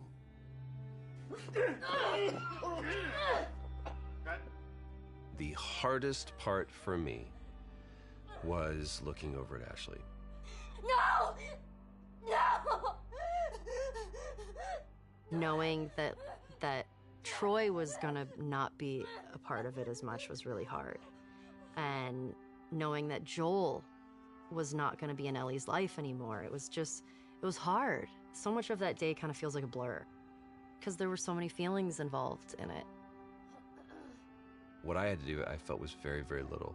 There's one reaction, and beyond that, we're on Ashley. There was no acting. There was pure, raw emotion. I'm staring in the face of that. Joel!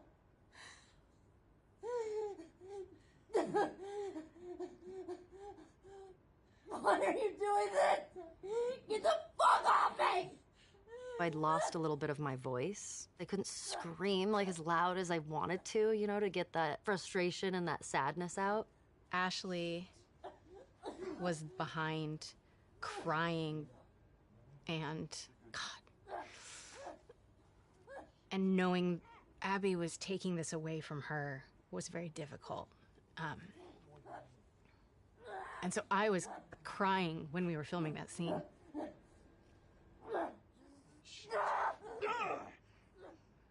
Yes, it was very emotional. You want what I want, right? End it. Now. Wait, please stop! No! No! Joel! Joel! No!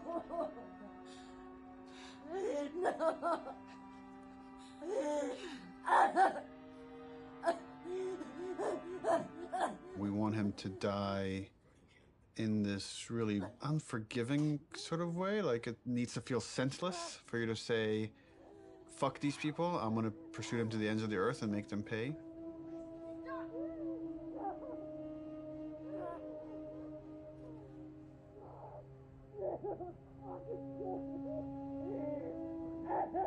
If the scene doesn't work with what we captured on the stage, almost nothing we do in post is gonna make it work. Joe will take a pass at the scene. I'll give kind of high-level notes. But he's doing it without animated cameras, without character models, without environment. And so it's a bit of a guessing game to see if this will work. So I like the concept. I felt like there was a lot of repetition and it felt long. And once like Joel's head gets smashed, I don't want a close-up look of him. Okay.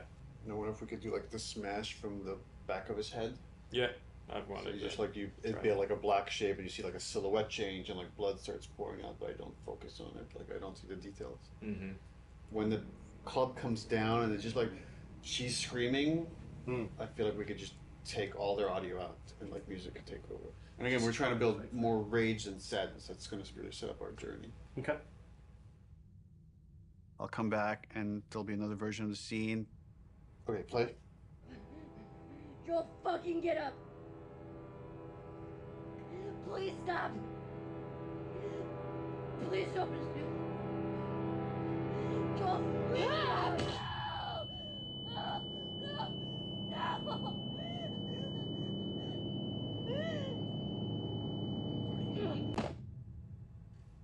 Overall, it's fucking awesome. Like I got emotional just the part where before he gets killed. It feels so fucking tense.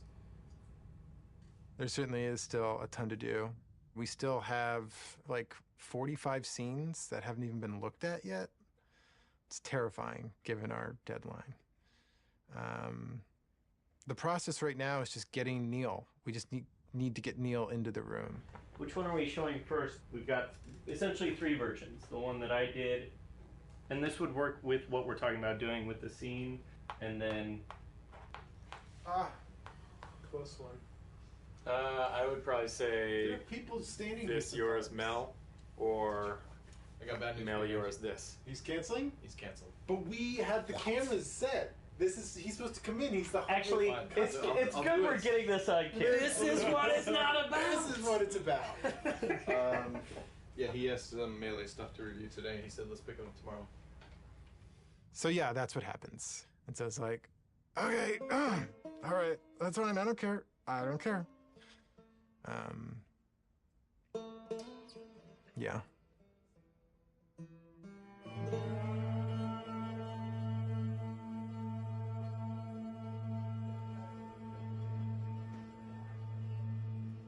I get called up to Neil's office one day.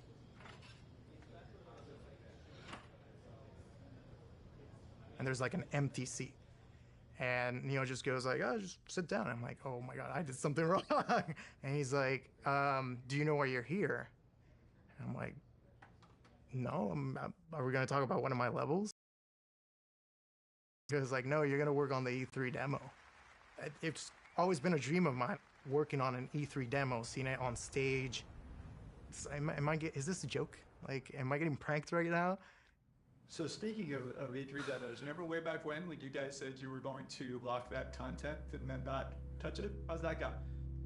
Well, and then we ship just the glossiest, best-looking demo you've ever seen. We burn that to a disc at the beginning of January, and then we don't touch it again, and nobody sees it until E3. Well, I think we knew at the time that we weren't going to not touch it. It's going to be really interesting to see if we can really, really commit to being done and not be tempted to say like, it could be a little better, let's go back. Because the game's been making progress for, the 10 months or something since we locked that demo down. A lot of advances have been made, a lot of new ideas, new mechanics, and we really just need to have the discipline not to do that. Honestly, it feels like we are addicted to being late. Okay, we're starting. I don't know exactly what we're gonna do today other than come up with a really long list. We're trying to limit it to an hour, so we'll be done at 4 no matter where we're at. Looking at the cinematics first. Because we did it so early and had a rough version of it a year in advance, we got a bit complacent.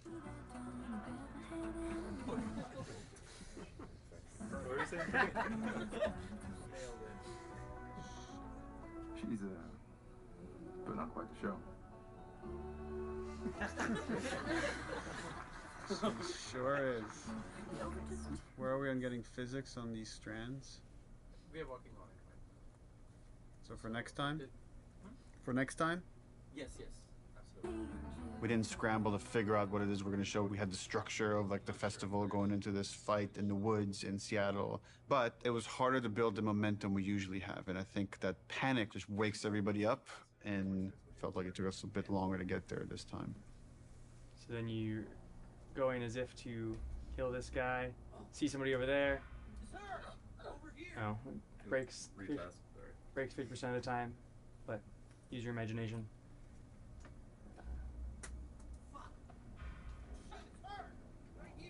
Daniel, going a bit slower, give him some time. Okay. The animation is breaking the melee system.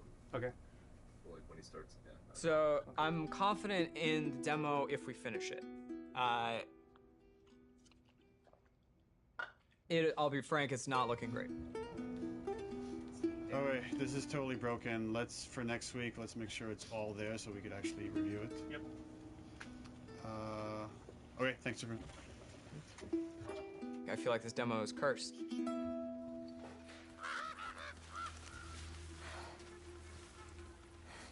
The E3 demo. It was a version of our original Greenlight demo. But I had to make it fully playable and shippable. Viper! The first thing I did was just basically take that space made by another level designer and put just enemies in it and start fighting. But when I started playing it, I remember like it wasn't there. That parking structure was way smaller, so it felt more cramped. God is good. God is good. I remember going to Neil's office and being like, how much can I change this? And he's like, well, what are you thinking? I'm like, well, I'm thinking like this big thing, and I'm like, just like brand new designer, I'm just throwing out like everything, like I want to do this, and I want to do that, I want to make sure that feels like a sandbox, that it feels like this big space, that it's multiple paths, it's like something like we really haven't done before in The Last of Us. And he just goes, go for it, well, let's do it.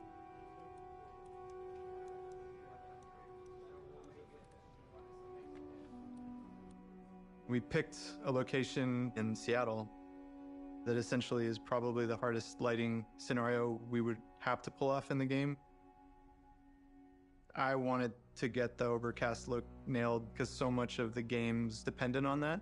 How do we pull off this look? Can we pull off this look?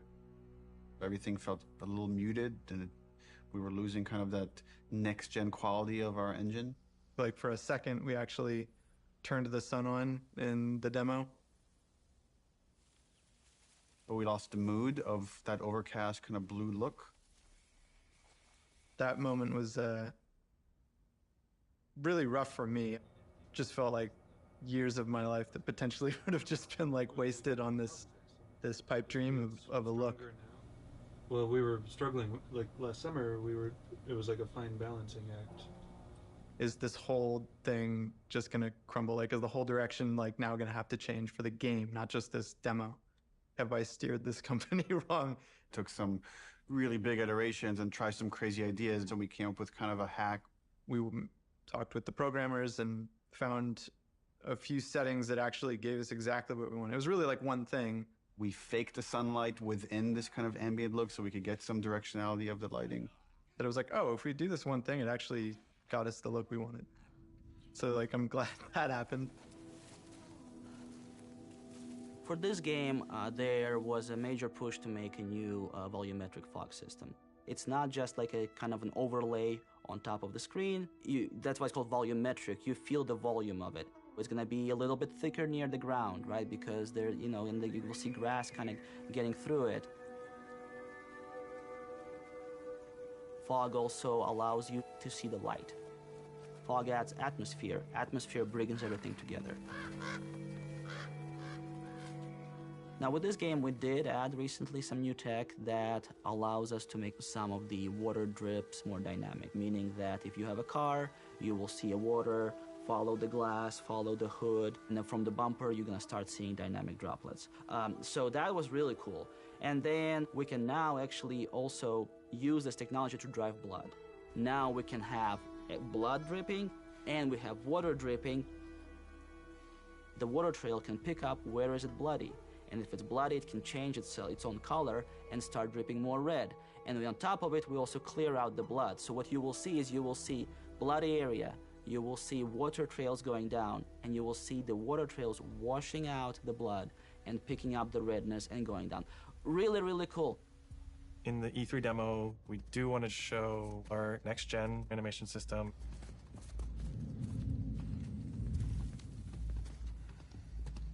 One of the biggest animation upgrades that we wanted to add to this project was motion matching. The way that it works is it takes a pool of animation data and it picks the most appropriate clip to blend together and create just very fluid and organic movement.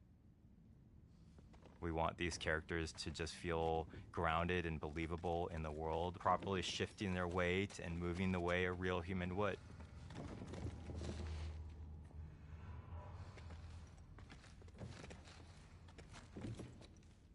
In order to capture all of those on the stage, we use something called a dance card, a choreographed set of patterns that the actor can move on the floor. Basically, that's creating this like bank of little pieces of animation. The motion matching system just pulls from that bank all the animation that's necessary to have them move perfectly in any arbitrary way. When it works, it's like so far and away better than any other animation technique. It's like a quantum leap of the highest order in terms of quality.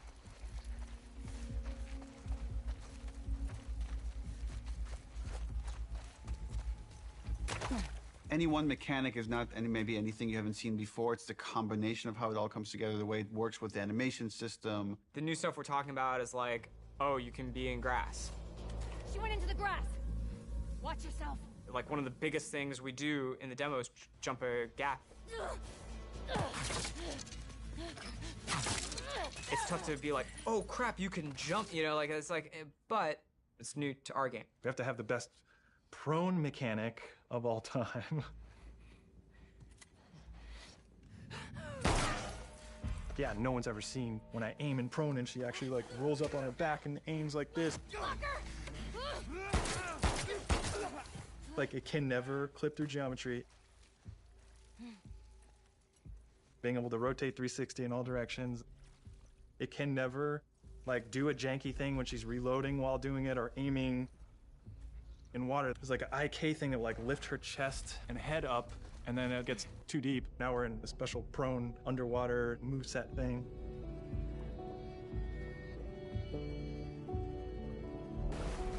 Her chest and arms and everything are kind of matching ground plane. Things that a player will never notice.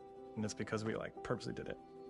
There's no such thing as like, oh, you know, it's not as good as, you know, this other game's one, but like, it's fine. It's gotta be like, no, it's fucking Naughty Dog. We have to have the best version of the thing, whatever that is.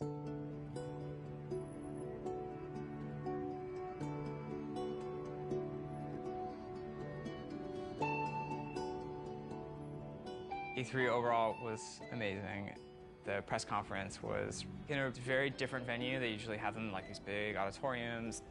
And this was kind of like, almost like a pop-up.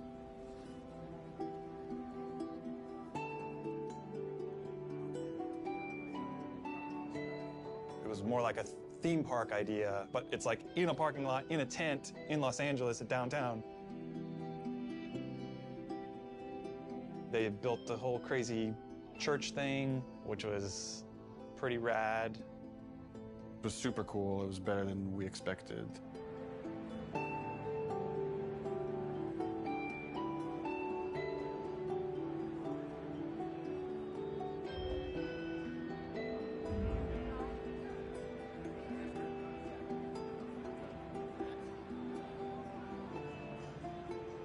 And you could feel like the tension of people trying to figure out, what is this press conference? What's going on? What game are they going to show here?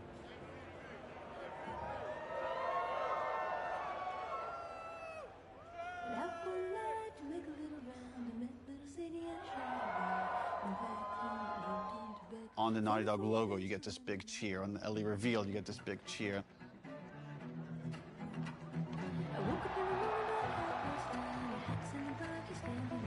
Every moment that we've constructed and planned like meticulously for really a year now hit, and hit the way we wanted it to hit. Maybe they're jealous of you. I'm just a girl, not a threat. I think they should be terrified of me.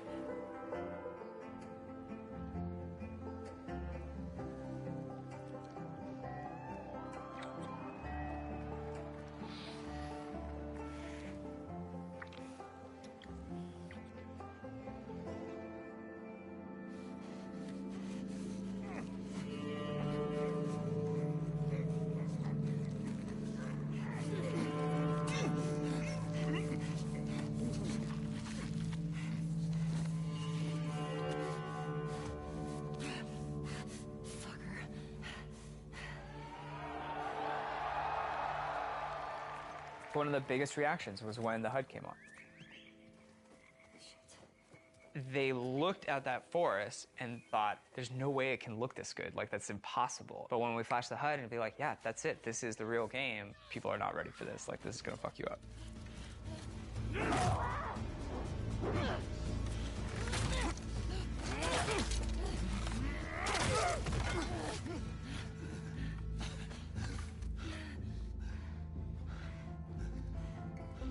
See, I told you. They should be terrified.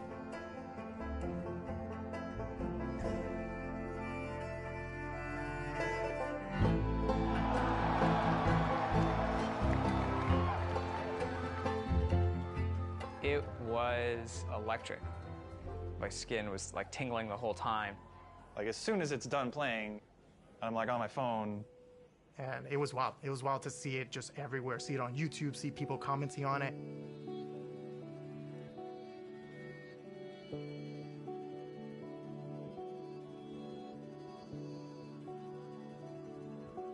But it was a really special moment. I shipped something like as a level designer. There was such a reaction to the animation fidelity. Holy crap, this is the best looking animation I've ever seen. Are you kidding me?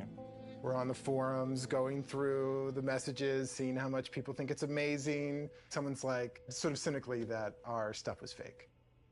I guess it's kind of a compliment to the animation team for like someone to say it's fake when they're working so hard. And right away I responded, I was like, don't respond, don't do anything. Like, it's just not professional. I was also a little anxious about it because it's a little fake, you know? Fake is an interesting word. There's an argument that he's right. It's not the final polished game. You can't just play this demo in any way. You have to play it in this very specific way. But before we even show the demo, it was like, let's not put anything in there we feel like we can't do. There was no thing of like, we don't know how we're gonna do that. It was just, we literally just don't have it systemic yet.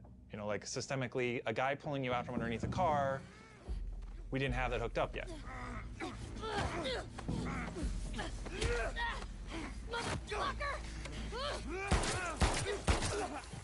Now we have it hooked up in the game. It's her! Arthur! All over soon.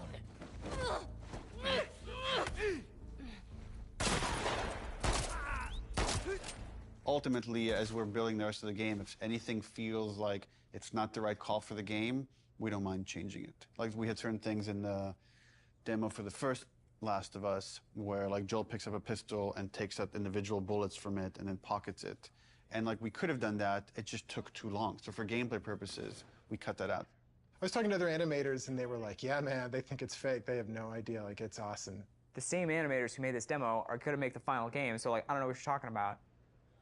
They were confident, which I'm glad. We knew what we were doing and we knew how special it was. It was a little bit of a microphone drop to the industry. And for many, it was inspirational, and they were excited to be able to add some of those details to their games and their future games. And for some of them, it absolutely freaked them out to see this might be the new bar that's expected for other games to follow. Part of me is like, oh shit, like, they're fucking calling us out. It's like, we have to deliver this. Like, we always were gonna, but now it's like, people have called us out, so we have to do a full body throw animation when you pick up a bottle and you're running, and not just a partial animation, because that guy fucking called us out.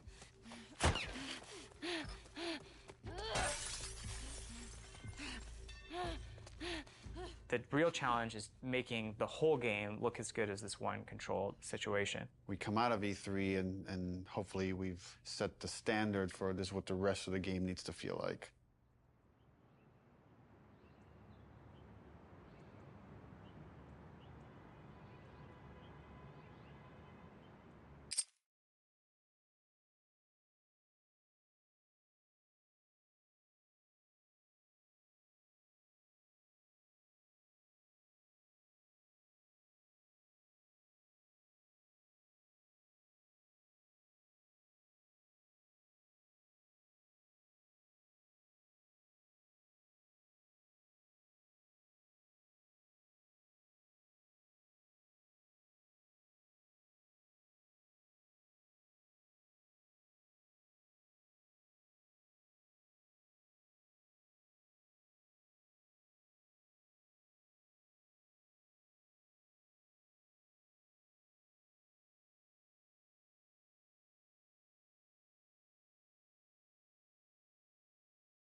When you already know exactly what you're supposed to do in the game, you've memorized everything, it's hard to have a true experience with it. You have to bring in people from the outside to play it fresh.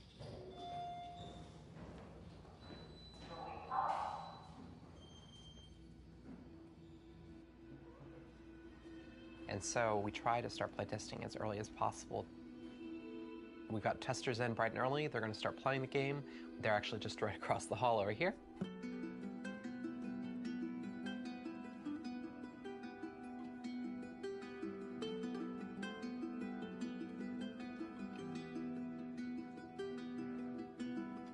It is a fire drill.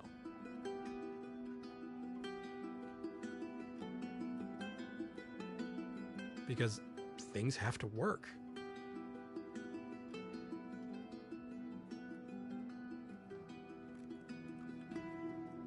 So I'm currently watching the 10 people that we have in at the moment focus testing. We've got all of their screens up, so I can kind of watch all of them at the same time, generally keep track of any kind of recurring patterns or how long people generally take in certain areas. They do things we haven't thought of. And it really shows us where our holes are. It's like, maybe I should change this. Maybe I should try that. This player's pretty lost, trying to figure out this puzzle here, and they're trying to jump on a truck. He's got a really awesome solution here where he's putting this plank on a dumpster, and now he's moving the dumpster around. So we'll probably have to go in there and try and fix some of that stuff up, but we'd rather figure that out now than in 6 months. For things like puzzles like this one, that although they're figuring out the puzzle, they're actually not doing it in the kind of order that I'd like. What would be better is if they came into the space and realised, okay, that's the thing I need to be climbing up to or getting to, and then they can kind of work backwards from there and go, well, if I need to get there, how do I get up? Oh, I can get up on this thing. It's quite heartbreaking when you see people who are really confused or don't get it, and it's something you think it should be obvious, but it's not at all. But it's good data. We've had a few people on the team that have been really passionate about making our games even more accessible for people with different kinds of disabilities and making sure as many people as possible can experience our game. Accessibility is something that really touches a lot of people. As we get older, pretty much all of us are going to have probably some sort of accessibility need. It's important to welcome people with disabilities into all of our public spaces, into our shared culture, and that video games are a rich part of that. I love this, that you don't have to have a 2-button feature to keep her crouched down. This is awesome. I love that. Brandon Cole, he said, I heard you announce this game. What do you think about the possibility of someone like myself being able to play it? And Brandon is blind. I hadn't really thought about that before. I don't even know if that's even possible, but I want to try because that sounds interesting. If you click on the L3 button, it turns the screen and the character towards your next objective. So you're able to sort of instantly flip. It was very much inspired by the talk you gave last time you were here. I figured. Hopefully that's a beautiful thing. We had this feature that let you navigate along the golden path. And we also had this other feature. You could put out this sonar pulse and you'd hear where all the items and enemies were located. But Brandon was playing that and was like, this navigation feature is great, but I don't want to just follow the golden path. I want to navigate to other things. It kind of occurred to us oh, we can combine these two features. We can let you scan for items and then navigate to that item. This gives you more room if you do it this way for different types of sounds for different types of items. You know what I'm saying? Yeah. Different sound for ammo, different sound for parts, different sound for explosive, different sound for keys. Or you, craftable and collectible. Yes, exactly. Right on. But since we want to hunt for secrets, just like anyone else, you're also going to want to know that, hey, there's something way over there. Players with disabilities still want to have challenge. It's not about just making an easy mode. So what happened there was an auto vault. So you pressed into a wall and it automatically vaulted. I feel happy about this. This is an example of actually the good part of the studio culture, which is self-empowered, that I think allowed us to do this crazy thing, this thing that, I couldn't tell you if it makes business sense to some degree, but it was something we were passionate about and interested in. It was a way we saw we could make the game better. It was something we saw we could like push the frontiers of, and we went with it. Studio leadership was supportive of us, but this really was like a bottom-up kind of initiative. Yeah, absolutely. And I think that early success really helped to build momentum for the rest of the project. Shielding everybody from the cost, from the budget of these decisions helps them focus on their discipline. Don't worry about money, worry about making the best game possible. Trust that there are people at the top that are looking at the budget and considering that.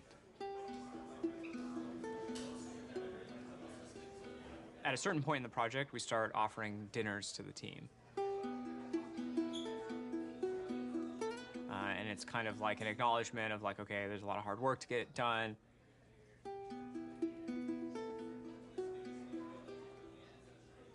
And we know people are probably going to want to be staying late.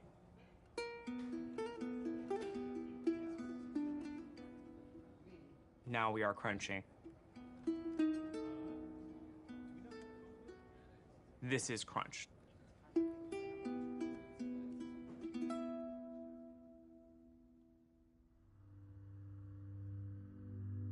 I must have felt it for months that this release date is not realistic with how big the game is. People were asking us, is this a real date? Because it's not feeling like a real date anymore, so we felt like we had to react pretty soon. And then at some point it just felt like because people were starting to put in longer hours, it wouldn't have been fair to not figure this stuff out sooner than later. We're never gonna finish this game. If you work hard for longer, that could have a toll on you. We tell everybody, pace yourselves. It's like it's a marathon, it's not a sprint. We settled on a February release date. Leave some gas in the tank.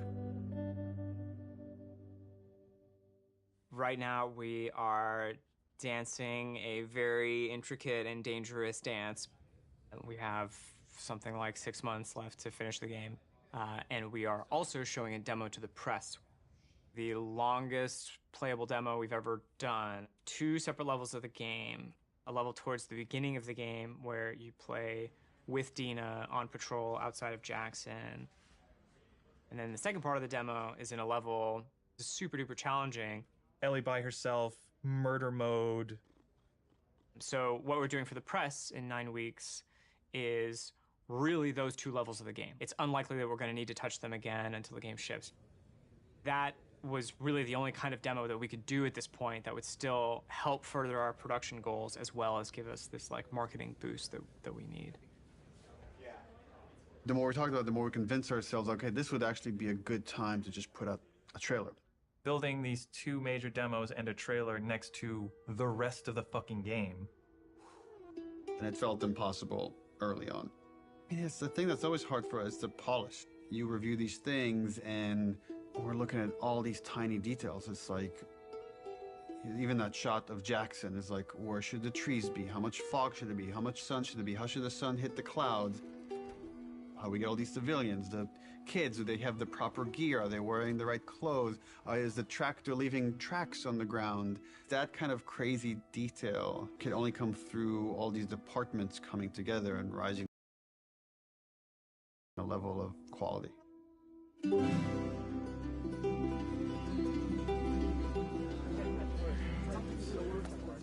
We wanted to show the team the final trailer. Before we show you the trailer, just to say thank you to everyone, where we jumped from doing a 3-hour demo to this trailer where we had almost nothing, and it's like pretty amazing what we can do when we all come together. In fact, it's so amazing you can forget, and I've been here for a long time and I can forget. So to remind you, and maybe reignite some of that panic, we're going to show you 2 trailers. One from exactly a month ago, and one from about an hour ago when we wrapped up the trailer. So enjoy. Look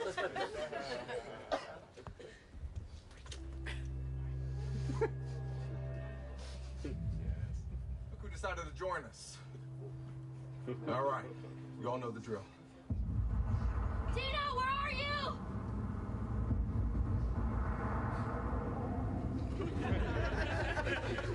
think I'd let you do this on your own?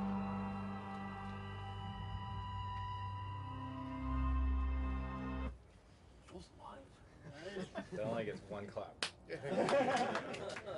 Keep in mind, this is what the whole game's going to look like. We're going to make it this awesome.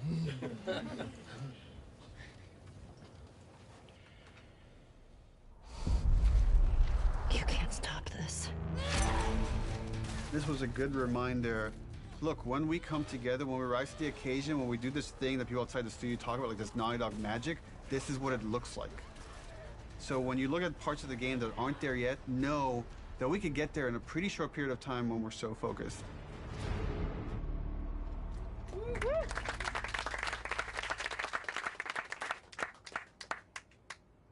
The date was the scariest part of the whole thing. We got the trailer done. We'll talk to you.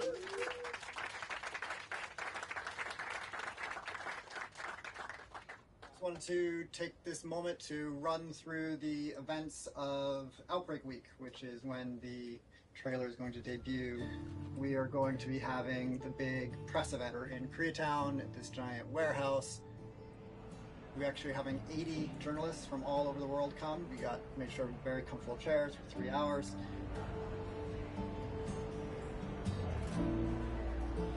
Outbreak Day is the day the outbreak happened in the United States in 2013. In real life, we celebrate September 26th as Last of Us Day. Every September 26th, we've done something for Last of Us fans.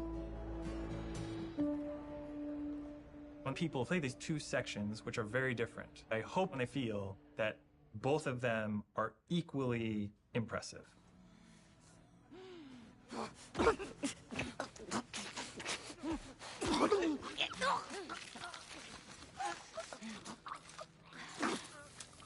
When you play that first demo, you're like, that was incredible. Oh my God. This could have been the whole demo. This could have been the whole thing. It says enough about what the game is. And then you play the other half, and it's like way more mechanics heavy, way more combat heavy. Keep going, boy.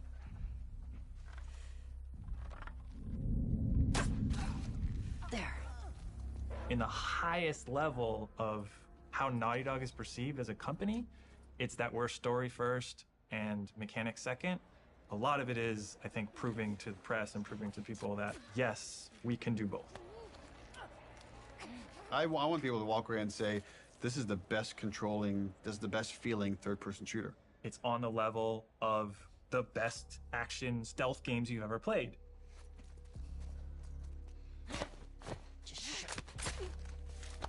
So one of the things that I've always found really exciting about The Last of Us is the kind of fidelity with which we represent human intelligence. One of the ways that really helped make them feel more human and more alive was the way that they used their body language to communicate to each other.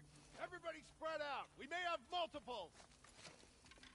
We had a number of sessions where the animation team, design team, and programmers all got together and we acted out a number of scenarios. And what that does is it gives us really great reference and touch points that we can always look back to about the way that we naturally behave, the way we naturally respond to each other.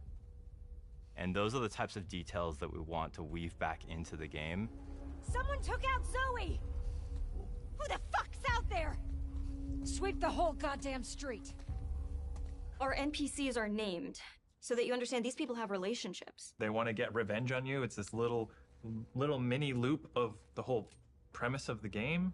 Omar! Flanker! I just killed their friend and they want to kill me now.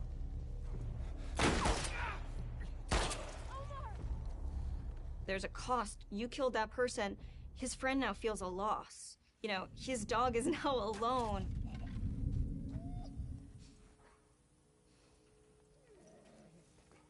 Dogs are really difficult to start off with because they're quadrupeds. They just don't turn around. They kind of like wheel around a little bit. Smell something, girl?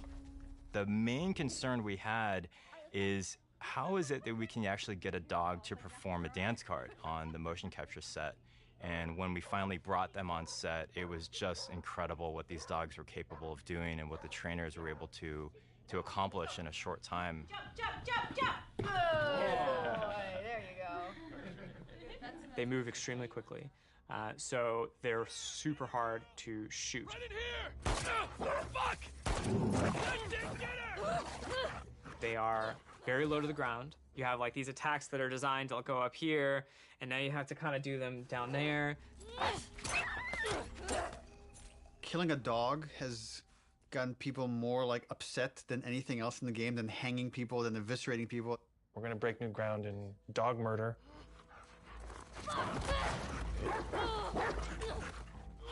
We had like a new scripter start like 2 months ago. First question, she walks into the middle of the room. I have one question. Does the dog survive? And everyone's like, oh no, first day, first day, first day, first day.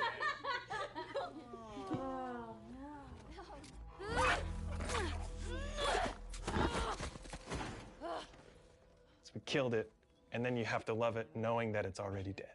So there's gonna probably be people that are upset about that. Hey, Al, you want to go to the trucks? Let's go to the trucks. With the notable exception of Alice, we took great pains to ensure that every combat encounter that you fight against a dog, you do not have to kill any of them. It's more palatable to kill people because they're all there because they choose to be there, but all of these dogs were trained to do this exact thing, and so you're killing an innocent creature. What the fuck's that? Fuck! Fuck! Got you. That feeling of discomfort, it's exactly what we're trying to explore with The Last of Us. Ironically, making them more realistic makes people feel more okay about killing them. We had like kind of a goofy art prototype. We had like just a very rough dog. We found that goofy dog that had no fur, people felt really bad about killing that dog. Like when you would shoot them, they would fall over dead and like give one last whine as their like dying breath and stuff. So we just really tried to like tone down the pitiability of all the dogs and stuff.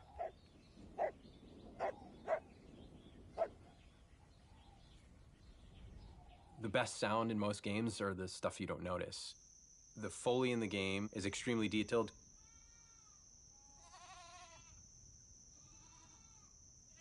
Things like Foley are very easy to get wrong and noticed for the wrong reason, very difficult to get right, but when you get it right, no one's gonna pat you on the back for it. Audio guys are kind of a different breed. We listen to everything all the time. It's kind of a curse.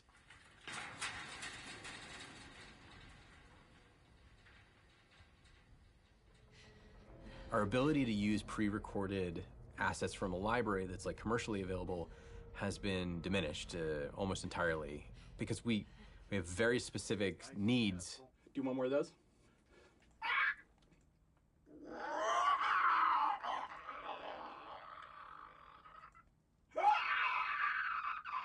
We're trying to take what we did in the first game and bring it to another level of detail.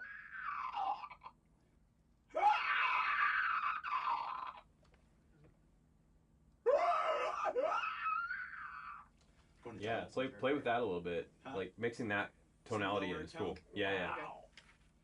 The enemies themselves, especially the infected, have had to go through a review process. In the first game, they're pretty coarse. They're basically like on or off. They're either walking around mumbling or they're freaking out trying to get you.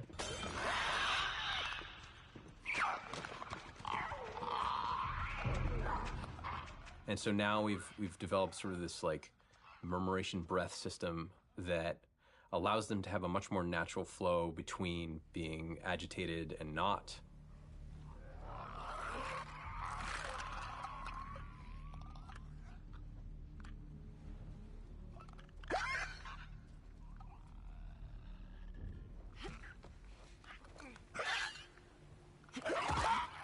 A big part of those recording sessions is working with the voice actors. It's much more collaborative.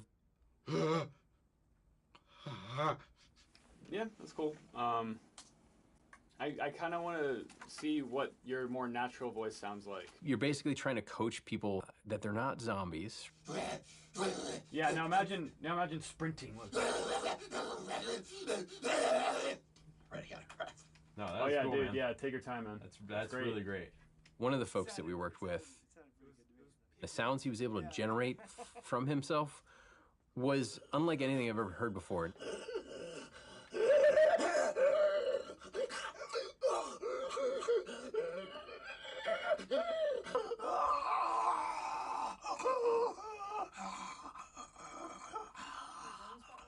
Gnarly sounding roars and breaths and wheezes and really interesting stuff that I've never heard come out of a person ever.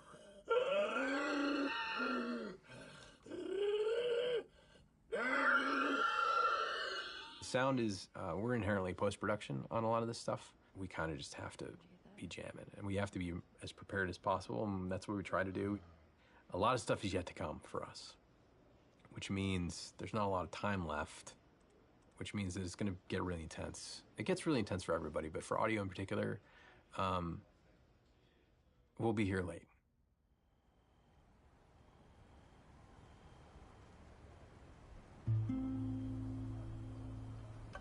I think that, I don't know if it's the whole studio, but I know I'm definitely feeling very tired right now.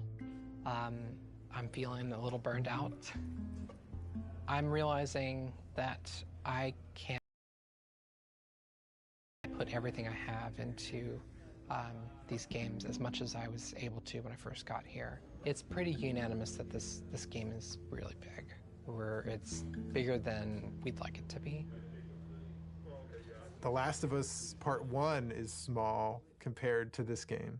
My argument, make the game small again. I don't even call them small. There were times when I was writing like 40 pages of in-game dialogue a night. Neil kept saying, stop, you have to like give it to somebody else. We will hire somebody, we will make this work. And I was like, I think it'll just be, I was just bullishly like, I can handle it, I'm tough. I would like somebody to teach me how to have work-life balance. There are some times where I wish I had somebody in production or a big brother that could be like, no, no, no, go home. This is great. This is already great. You don't need to do the next thing. I feel like at any given point, you'll go into the kitchen and you'll find people, what I would say, salaning about the game, like going deep philosophy into what's working, what isn't. People criticizing this or that. This doesn't look good. I don't like this scene. This doesn't work for me. I hate this. You know, like they're going to lunch and like expressing doubt to each other and like, is this going to come together? Is this the one that like screws Naughty Dog up? Let me just exude whatever confidence I have left. Let me try to bestow this person with it so they can feel inspired and go off and do their work. But then sometimes you're alone in the office and you're like, what if this doesn't come together? What if this is the one that sucks? What if this is the one that sinks Naughty Dog? So then you have to like kind of bury it, compartmentalize it. Who knows what damage it does to your body while you're doing that? Because ultimately, you can't let that fear dictate how you work, and just keep the faith.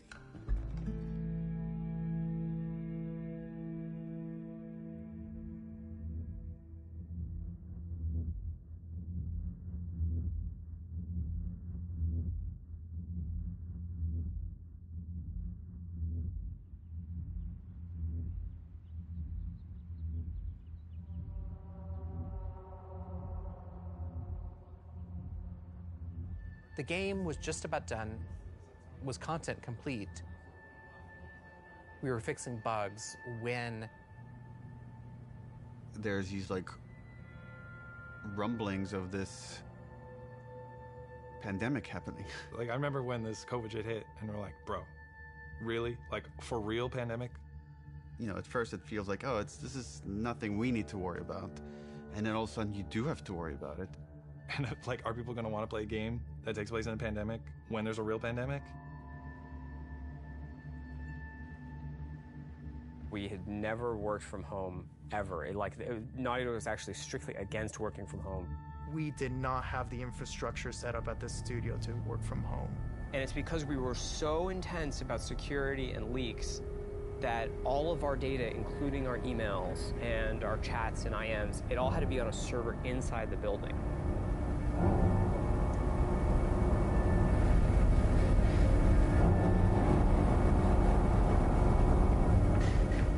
We were like air-gapped from the outside world.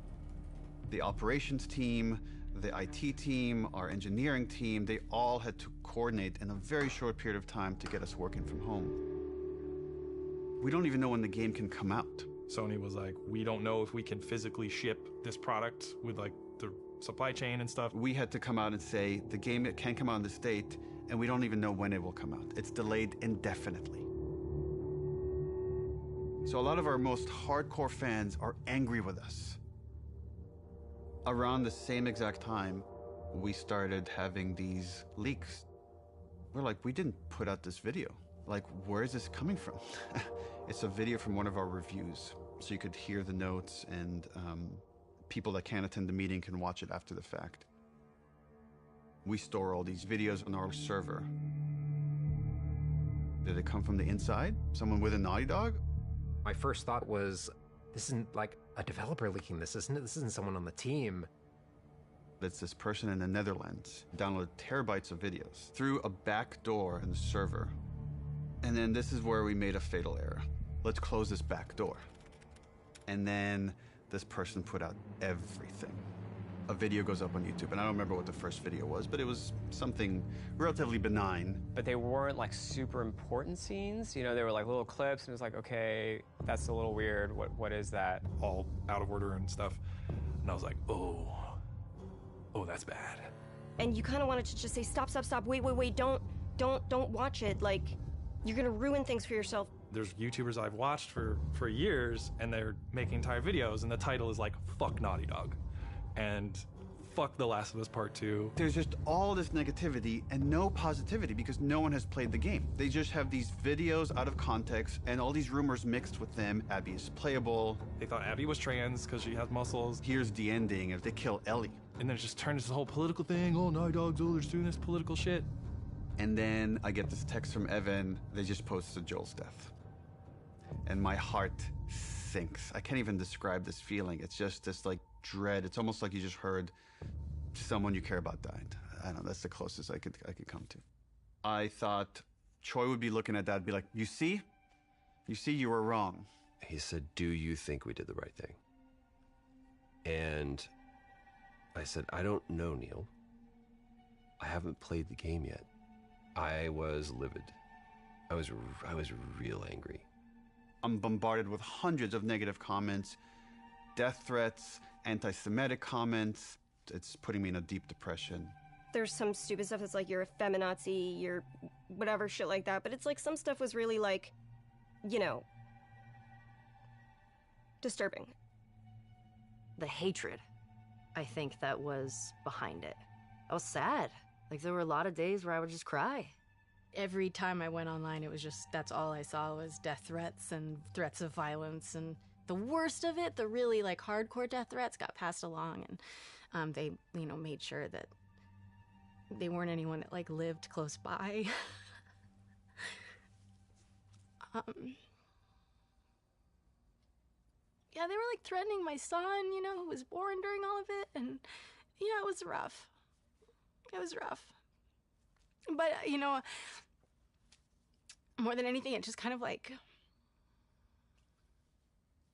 it kind of like taught me to kind of keep a distance, you know?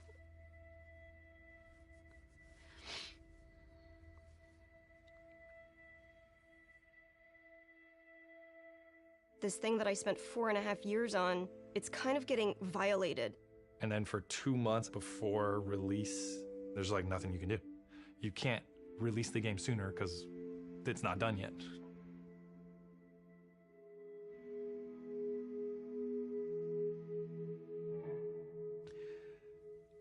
And that was the lowest point in my life. I'm working on the game towards the end at home by myself, feeling very alone. And I said, who am I doing this for? Like, why? It's too much. And I barely squeaked by. And then we were able to finish it. And, you know, we sent it to reviewers, and reviews are through the roof.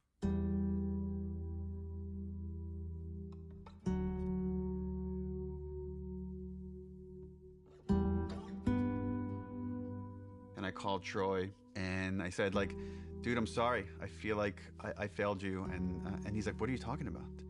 And I'm like, yeah, I just know how some people talk. He's like, oh, dude, I don't care. I played the game, and I love it. And I got really emotional. I was like, I realized how much I care about Troy caring about the game. And that was a huge sense of relief. There's not a single aspect of the game, part 2, that I would change. And anytime someone comes up to me and says, you know, I didn't really like what they did to Joel, I was like, great, awesome. Tell me a better version of the story. And to this day, they still can't.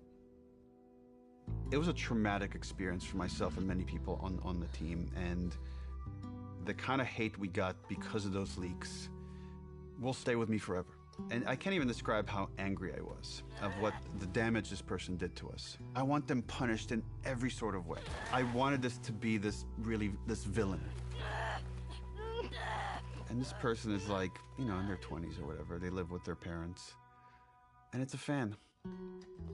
And then when we delayed the game indefinitely, this is what they said, is like, I wanted to force Naughty Dog's hand. I wanted to force them to release the game. So I thought if I just put out all the videos, eventually they'll put out the game, which again was never an option for us.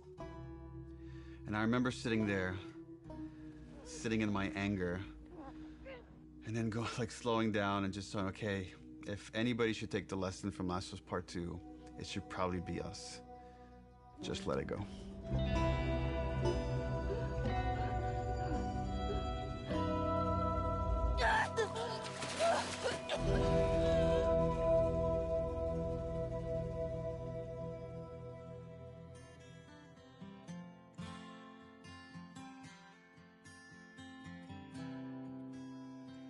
Back when I was feeling broken, I focused on a prayer. I believe, and I believe, 'cause I can see our future days of you and me. We got Eddie Vedder to play Future Days for the Game Awards. I'm a huge Pearl Jam fan. Yeah, I know, so shocking to many people. What a fascinating way to tell a story. It's just getting better and better all the time. And I really appreciate the way that Future Days was used, especially bringing Joel and Ellie together, connecting through music. It was cool to be part of it. So thanks for having me, and enjoy the rest of the show. How lucky am I? Like, how cool is this? This person that I've admired since I was a kid is now like mentioning this game that we all made. And then we started winning award after award after award. I wanted that validation for the team. Everyone at Naughty Dog, I can't wait to hug and high five and get drunk with each one of you. That's going to have to wait till next year. And more than anything, and I know that I speak for the whole team when I say this, we'd like to thank our friends and family that stood by us and supported us throughout us making this game. You inspire us not only to make better, more meaningful games, but to improve how we make games.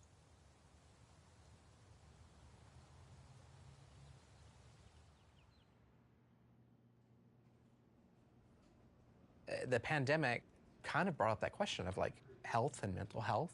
Are we developers that are going to stay at the studio and have full careers? How do we make this sustainable? I chuckle in retrospect just how absurd the failure of trying to alleviate crunch was.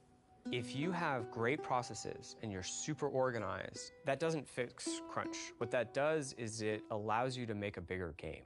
We read the postmortem feedback for The Last of Us 2, and it was really, really upsetting to see what coworkers had gone through. So we were highly motivated to try to figure out how to fix it. Everything about our workflows were already being upended with remote work and everything. So it's like, okay, well, yeah, we got to do this now. And we knew that to make the real studio working together. We now have the goal for Naughty Dog to eliminate crunch. The only thing that fixes crunch, the only thing, is just deciding that you're not going to crunch. When we onboard people, we tell them, we have a reputation as a studio for crunching, and it's something we don't want. And it's something we're not going to do anymore. First, we had to do, what is crunch? Let's define it. Because when you just look at hours, that turned out to be too simplistic. It's a multitude of factors. It's not just like one thing. It's not just, oh, because of this is what's causing crunch. It's literally like so many of these little things. How do we make sure no one at Naughty Dog burns out? You know, every couple of months we send out a 90-second questionnaire that goes, are you worried about your workload? Are you worried about having to work overtime? If you feel like I'm overburdened with work, you have to tell somebody. We used to, as a studio, when we were getting close to shipping a game, bring in dinners for the whole studio.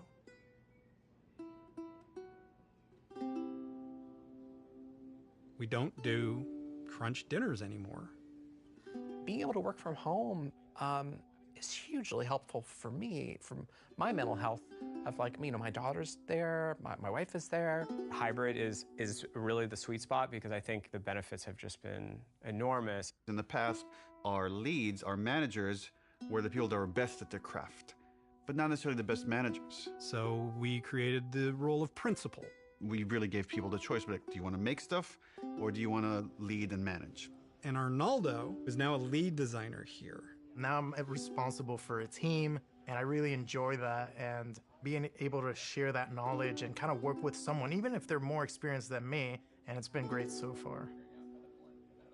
We have a very large and robust production department now that we didn't have. Holding us accountable when we make a decision, when it's just everyone going, yes, more, yes, better, yes, polish, polish, polish, tallying that up and going, okay, well, this is the result. Now you're not in your ship date anymore.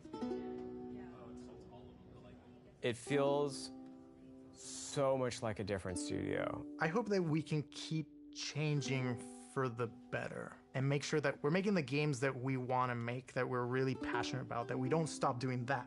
We want self-driven, healthy designers. Yes, we want to have it all. We want to have it both. And can we do that? That'll be the question, I guess.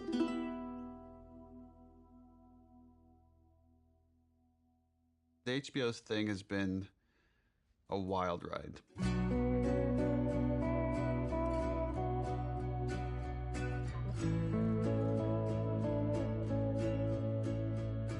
I just wanted it to be like good. Like, dude, if it just comes out and it's a good show, like that's gonna be huge.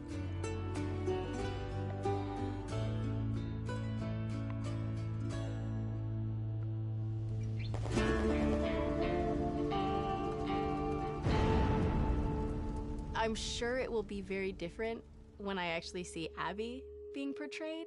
That will be so weird. I can't imagine what Ashley and Troy must be feeling. Specifically because Ellie is a part of my heart. In some ways, it was really hard. I feel like Bella was the only person who could play her because I feel like she is Ellie. There's a part of me that's like weirdly protective of her.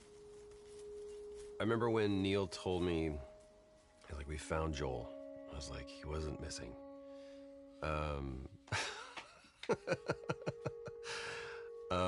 He goes, Pedro Pascal. And I went, oh, we're bulletproof. It felt like Craig and Neil together saw that this was a story about humanity, and they made it a story about humanity. We got Frank. Who knew that was waiting? Craig's screaming from the sidelines going, I did. When Neil and Craig asked me to play Ellie's mother, Anna, it made me so happy. And I'm crying, so it doesn't seem like it, but it was symbolic in so many ways to me. Being able to sort of bring Ellie into the world, be the first one to fight for her.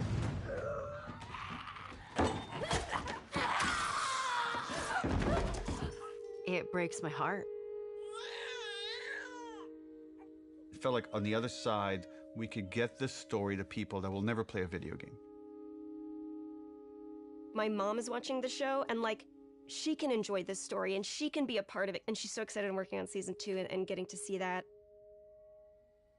I love this idea that someone could watch the show and then realize, wait, that's based on a video game? And come back and check out the game and then realize, oh, there's like all these rich games, AAA, indie, and all sorts of stories that are really unique to this medium.